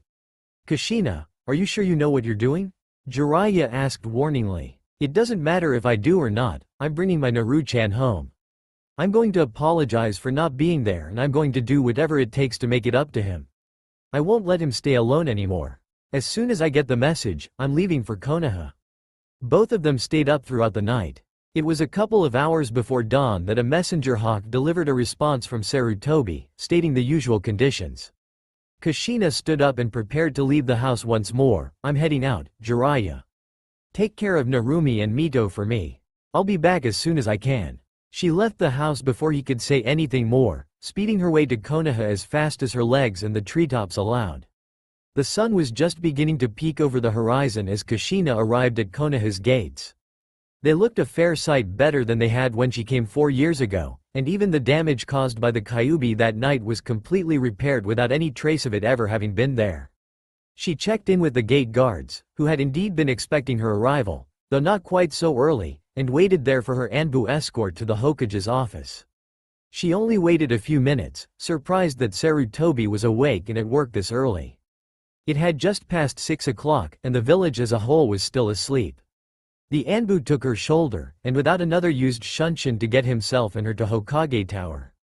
"Hokage-sama, escorting Kushina-sama to your office as ordered," he said. With a nod of acknowledgement from Hiruzen, the Anbu vanished. Hiruzen's eyes hardened as they focused on Kushina. He asked coldly, "What business brings you here, Uzumaki-san?" "Hokage-sama," Kushina greeted him formally with a humble bow, surprising the man. I have realized how badly I messed up when I abandoned my baby boy all those years ago. I'm asking. She got to her knees and bent her hands and head to the floor. No, sir. I'm begging you. Please let me see my Naruto-chan so I can bring him home. A growl from Sarutobi's throat caused Kushina to lift her head. Despite the tears that were beginning to fall down Kushina's face, the Hokage's eyes remained steadfast in their iciness. After what you pulled, both that night and the year afterwards, you expect me to suddenly believe you've seen the light, and now want to make up for your mistakes? I understand your doubts, Hokage-sama. I don't blame you for having them. But Jiraiya showed me the seal Minato put on Naruto. He made me study it in depth, and I could see that there's no chance of the demon taking over. Please, Hokage-sama, let me bring him home, or at least let me bring my daughters back here so that we can live together in the village with him? No, Uzumaki-san, I can't do that. More to the point, I won't do that, he said. She flinched at his tone, then became desperate. Please give me back my son, I'm begging you. Please, Hiruzen, he glared at her when she used his name, but she didn't stop. I need him just as much as he needs me. Please, I'm begging on my knees here. Believe me when I say I love my son, she said in tears. He sighed, rubbing his temples as his will wavered. Even if I do believe you, Uzumaki-san, it's not that simple. He has experienced some rather traumatic incidents in his life recently, and I can't in good conscience burden him with the truth of your abandonment. It could break him completely in the condition he's in right now. No, Uzumaki-san, I won't let you anywhere near him, for his own safety. I pleaded to you before you left and again for a year in letters that he needs his mother, but you refused to hear of it. Why should your pleas move me now? The truth is that I'm not sure if I even want to let him know you exist before it's time for me to reveal his heritage to him and fulfill my promise to Minato, he said, and she looked at him, her tears falling even harder now. What do you mean by traumatic incidents? Tell me, what happened to my son? She asked, and his eyes hardened. What happened to him is the direct result of your abandonment of him and leaving him here. Now, I've heard and said enough. This conversation is over. Leave, Uzumaki-san, our business is concluded. Tori, Neko, he said as she tried to plead more, but he released the privacy seals and flared his chakra as two Anbu came in the room kneeling. Escort Uzumaki-san to the gates and send her on her way, he ordered the two. Before he or the Anbu could act, however, Kushina stood on her feet, planted herself into the floor using 4 chakra chains with several more flailing through the air around her defensively, and flooded the room with extraordinarily powerful killing intent, causing the Anbu to retch and even making the Hokage sweat a bit. Hiruzen Sarutobi, I will not be dismissed so easily and casually. If you want to send me to Ibiki Morino when we're done here, then I'll go WIHTOUT resisting, but I'm not leaving or moving from this spot until you've given me the time I deserve for making this trip. Do you understand me? Kushina shrieked out at him at the top of her lungs through tears of anguish and frustration, shocking him with her furious determination. Hiruzen used some of his own killing intent to match the pressure Kushina was exerting with hers. He stood to his feet and glared at her with determination that was just as unyielding as hers. Studying her and seeing that nothing he could say or do would persuade her to leave without either giving her what she wanted or putting up a fight that wasn't worth engaging in over a matter of his time, he gave a resigned sigh. Tori, Neko, he addressed his agents, stand down and return to your posts. Sir, are you sure? Tori asked his commander in an even tone, though his doubts as to his cage's safety could be heard in his question. I promise you that I will not attack him and I don't mean him any harm, Kushina tried to assure the two Anbu in the room, her tears beginning to lessen. I'm sure, Tori, Sarutobi answered the Anbu's question, you may stand down. Both Tori and Neko nodded, saluted their Hokage, and vanished from sight. Sarutobi returned to his seat as well and clasped his hands together in front of him. You may also stand down, Kushina. She sniffled as he used her first name for the first time in 4 years. I will hear you out, but surely you must know that I cannot allow you to have custody of Naruto. Kushina grit her teeth together in anguish, her tears beginning to renew themselves. She allowed her chakra chains to dissolve and recede back into her body. She once again fell to her knees and bowed her head and hands to the floor. Please, Hiruzen, Kushina pleaded, tell me what to do. I know you don't trust me and you think I'm an evil monster, and you're more than justified to feel that way considering all I've done. But tell me what I can do to earn back your trust. Tell me what I can do to show you that I've changed, that I truly do understand my sins and atrocities and that I want to atone for them and redeem myself. Please." Her last plea was yelled out as her voice broke through her sobs once again. "Tell me what I have to do to get my son back so that he doesn't have to suffer anymore." Despite the anger and animosity Hiruzen felt towards the woman who was currently kneeling prostrate before him now, he could deny that she was genuine and sincere in the desires she expressed. Could he maybe give her a test of sorts? Could he not give her the benefit of the doubt right now? But at the same, could he afford to? And how would this affect poor Naruto?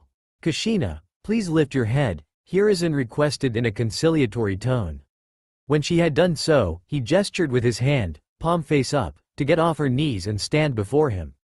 When she rose to her full height, Hiruzen began, "Kushina, you're putting me in a very difficult position." Here, she nodded to show she understood as he continued, "One that doesn't have a simple, easy answer. I'm sorry, but I can do and tell you nothing more that concerns Naruto." "That's unacceptable." Kushina interrupted him, "I won't leave this spot until I at least have more than I came here with. If you want me gone, you had to give me something." "And why should I give you anything at all, Uzumaki-san?" Hiruzen demanded testily. "I get that you can't allow me to take Naruto, and I know and understand why. But can I meet him, at least, even if I don't reveal myself to him as his mother? Can I try to start building something, anything, with him at all, even if it's only from a distance?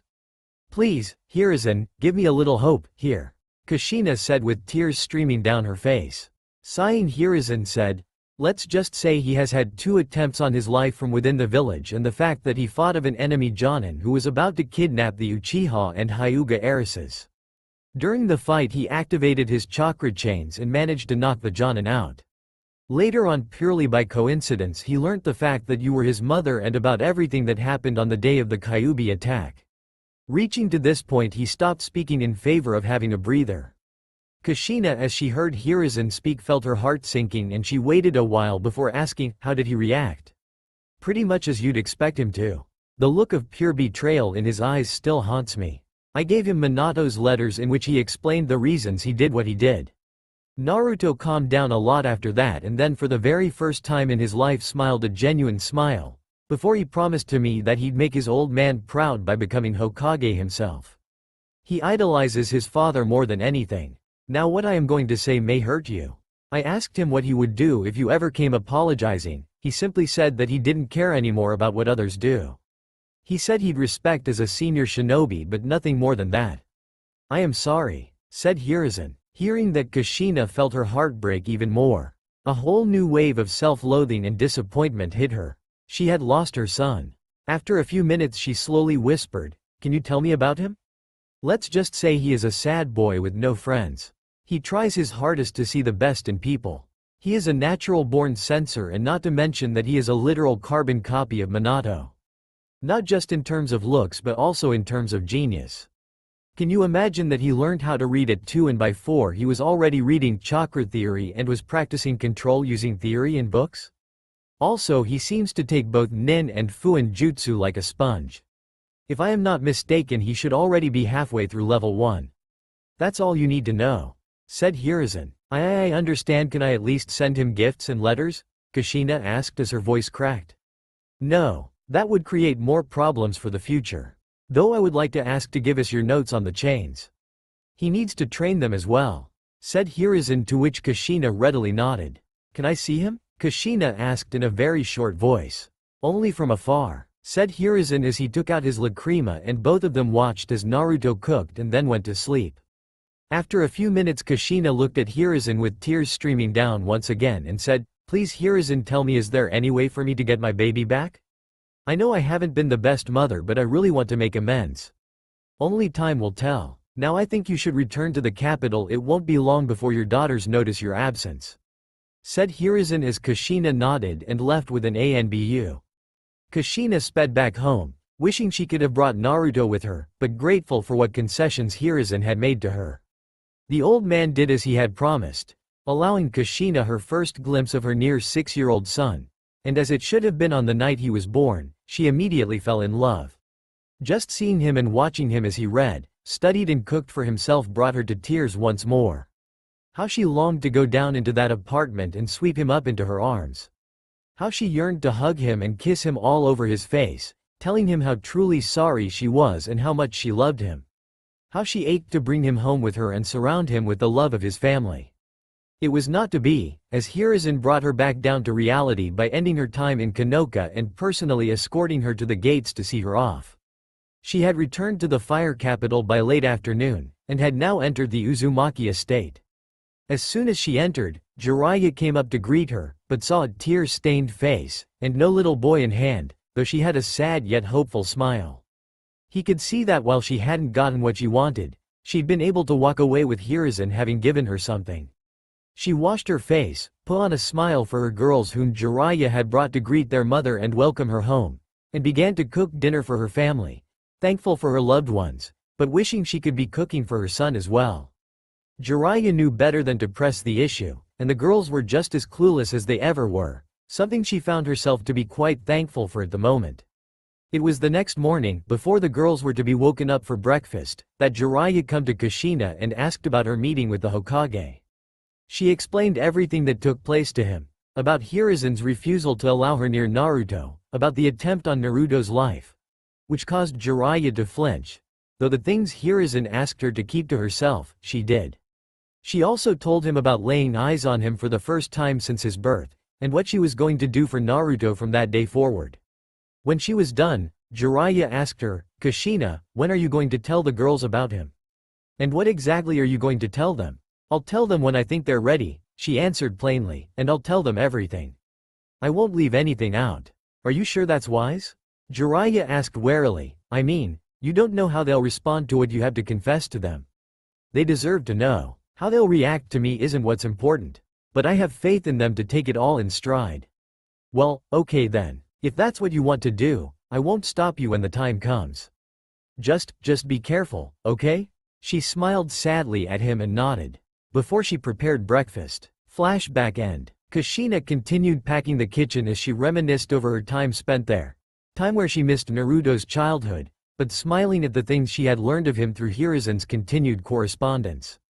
She thought about her frustration with the girls' training over the years, and she couldn't help but compare it to the sheer euphoria of learning about the things she could teach to Naruto when she got the chance. Sadly, the joy she felt at the idea of teaching Naruto was sometimes tainted by news of Naruto being attacked once again, especially on his 6th birthday. Flashback. Fire Capital. Jiraiya and Kushina had been training the twins for a year now, and it became more and more apparent that they took more after their mother than their father, something that now both scared Kushina and made her feel ashamed.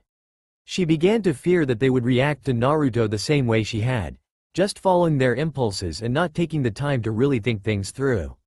Her fear was compounded by the fact that neither of the girls was as intelligent as she was, and they were also a good bit more impulsive.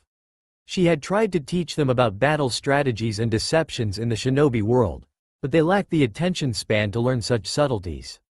They were both headstrong, beat him up first and ask questions later, types like she used to be.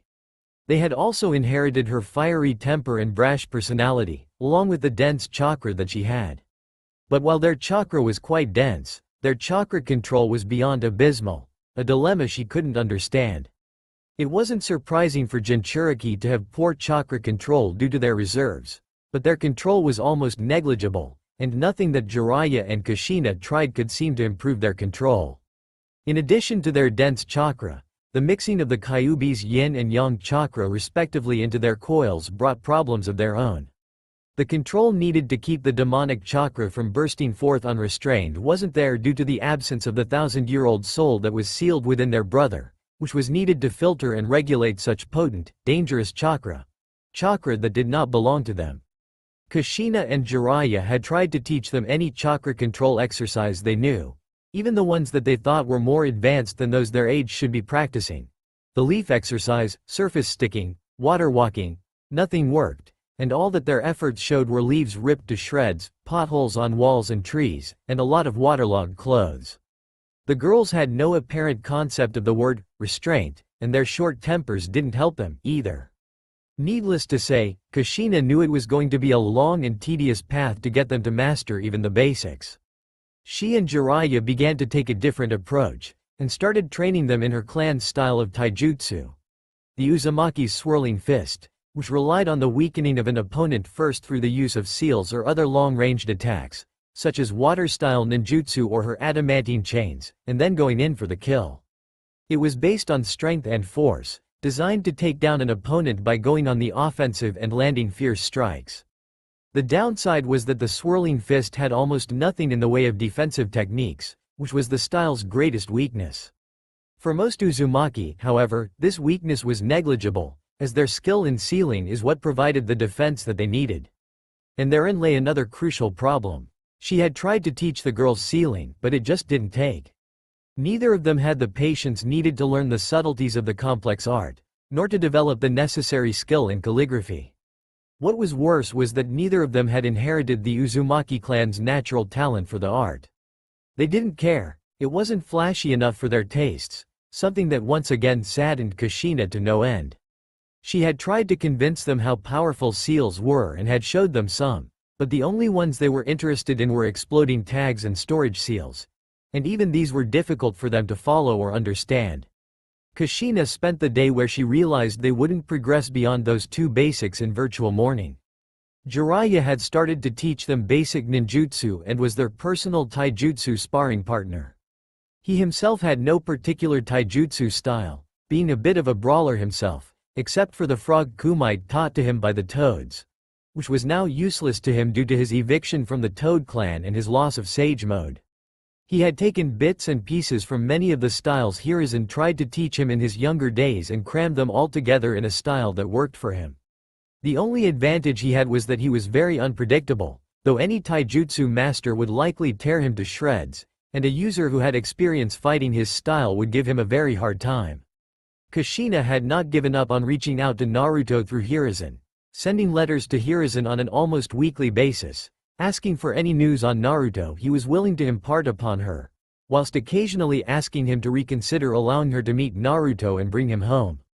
His answer was always, no, but the more often they corresponded, the more cordial Hiruzen's letters became, and the more hopeful she felt. She had learned that almost all of the clans of Konoha had attacked Naruto at one point or another, only the Uchiha had not. She would have to express her gratitude to the Uchiha clan properly when she returned to Konoha. The other clans? She would be paying their leaders personal visits, and she would be out for blood. The rest of the letter was of a much more positive nature. Naruto had encountered seals recently and was completely and utterly fascinated by them. Already, he was practicing calligraphy, and he could even make working explosive tags and storage seals. And he was only 6 years old. He had inherited both hers and Minato's talents for sealing. Oh, how she couldn't stand waiting to be able to teach him everything she knew. She was also told of his first week at the academy. It was rough for him, as most of the children there had been told by their parents that he was a worthless clanless loser who had been abandoned by both his parents.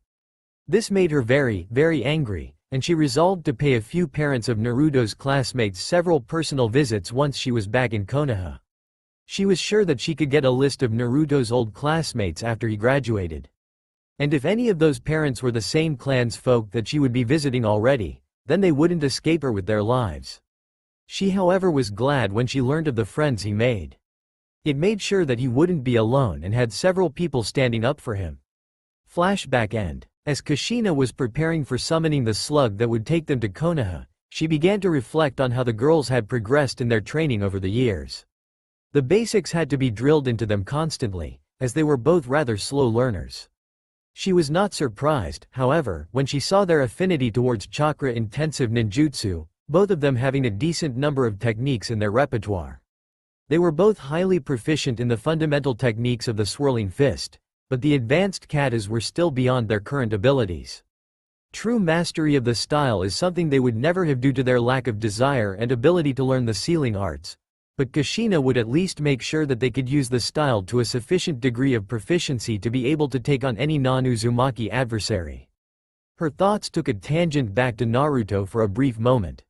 She looked forward to teaching him the swirling fist, as unlike the girls, Naruto could attain full mastery of it if his skills in sealing were to be believed. She could only hope that maybe seeing Naruto master the style to a degree that they could not might impress upon the girls that sealing is a skill worth taking the time to learn, as a true master of the swirling fist could stand toe-to-toe with any ninjutsu user without using any ninjutsu of their own. The swirling fist was indeed that fearsome when used the way it was intended. Kushina grew nervous about returning to Konoha and introducing Naruto to his family. The girls had known about their brother since they were 7 years old, and thankfully they forgave their mother once she had admitted everything. Both of them had cried over the fact that they never knew their brother, but they believed Kushina when she told them she was doing literally everything she could in order to bring Naruto home to be with them. Every single picture that was sent by Hiruzen, she would show the girls and Jiraiya. While Jiraiya never seemed too impressed with him, the girls couldn't help but gush over their brother as though he was the greatest boy ever born.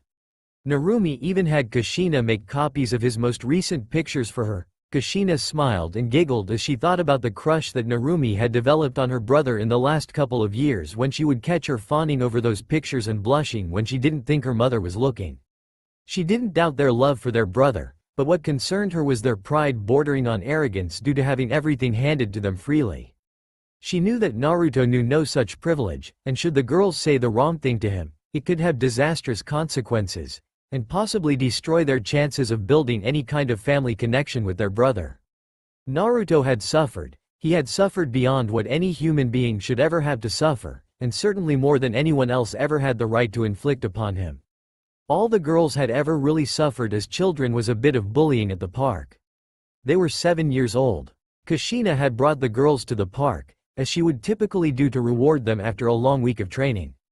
After she left their sight for a little while, some older children of relatives of the daimyo had cornered them in a secluded part of the park, backing them up against the trees as all of them laughed at their terrified expressions. They started to belittle them, saying they weren't princesses, and that their hair made them look like tomatoes. One of them started pulling on Narumi's hair, causing her to cry out and whimper in fear and pain. Mito stood up for her, but was trembling in fear, unable to get them to stop. When their mother came for them, all the boys ran off. Kushina held her girls to her as they cried into her chest. Suddenly Narumi lamented that other than her and Mito, she had no one to protect her if they weren't there, causing her to cry harder. But then Kushina told them that they had their brother to rely on back in the village and that he was really strong. Narumi had stopped crying and smiled as she imagined her big brother saving her and gently leading her back home. Mito wasn't sure if her brother would ever risk his life for them and promised herself that she would get stronger to protect herself and Narumi if something like that ever happened. She too wished that her brother would save her, but wanted to be strong enough not to rely on anyone, and Narumi promised Kushina that she would get stronger for protecting herself and show her brother that she too was strong.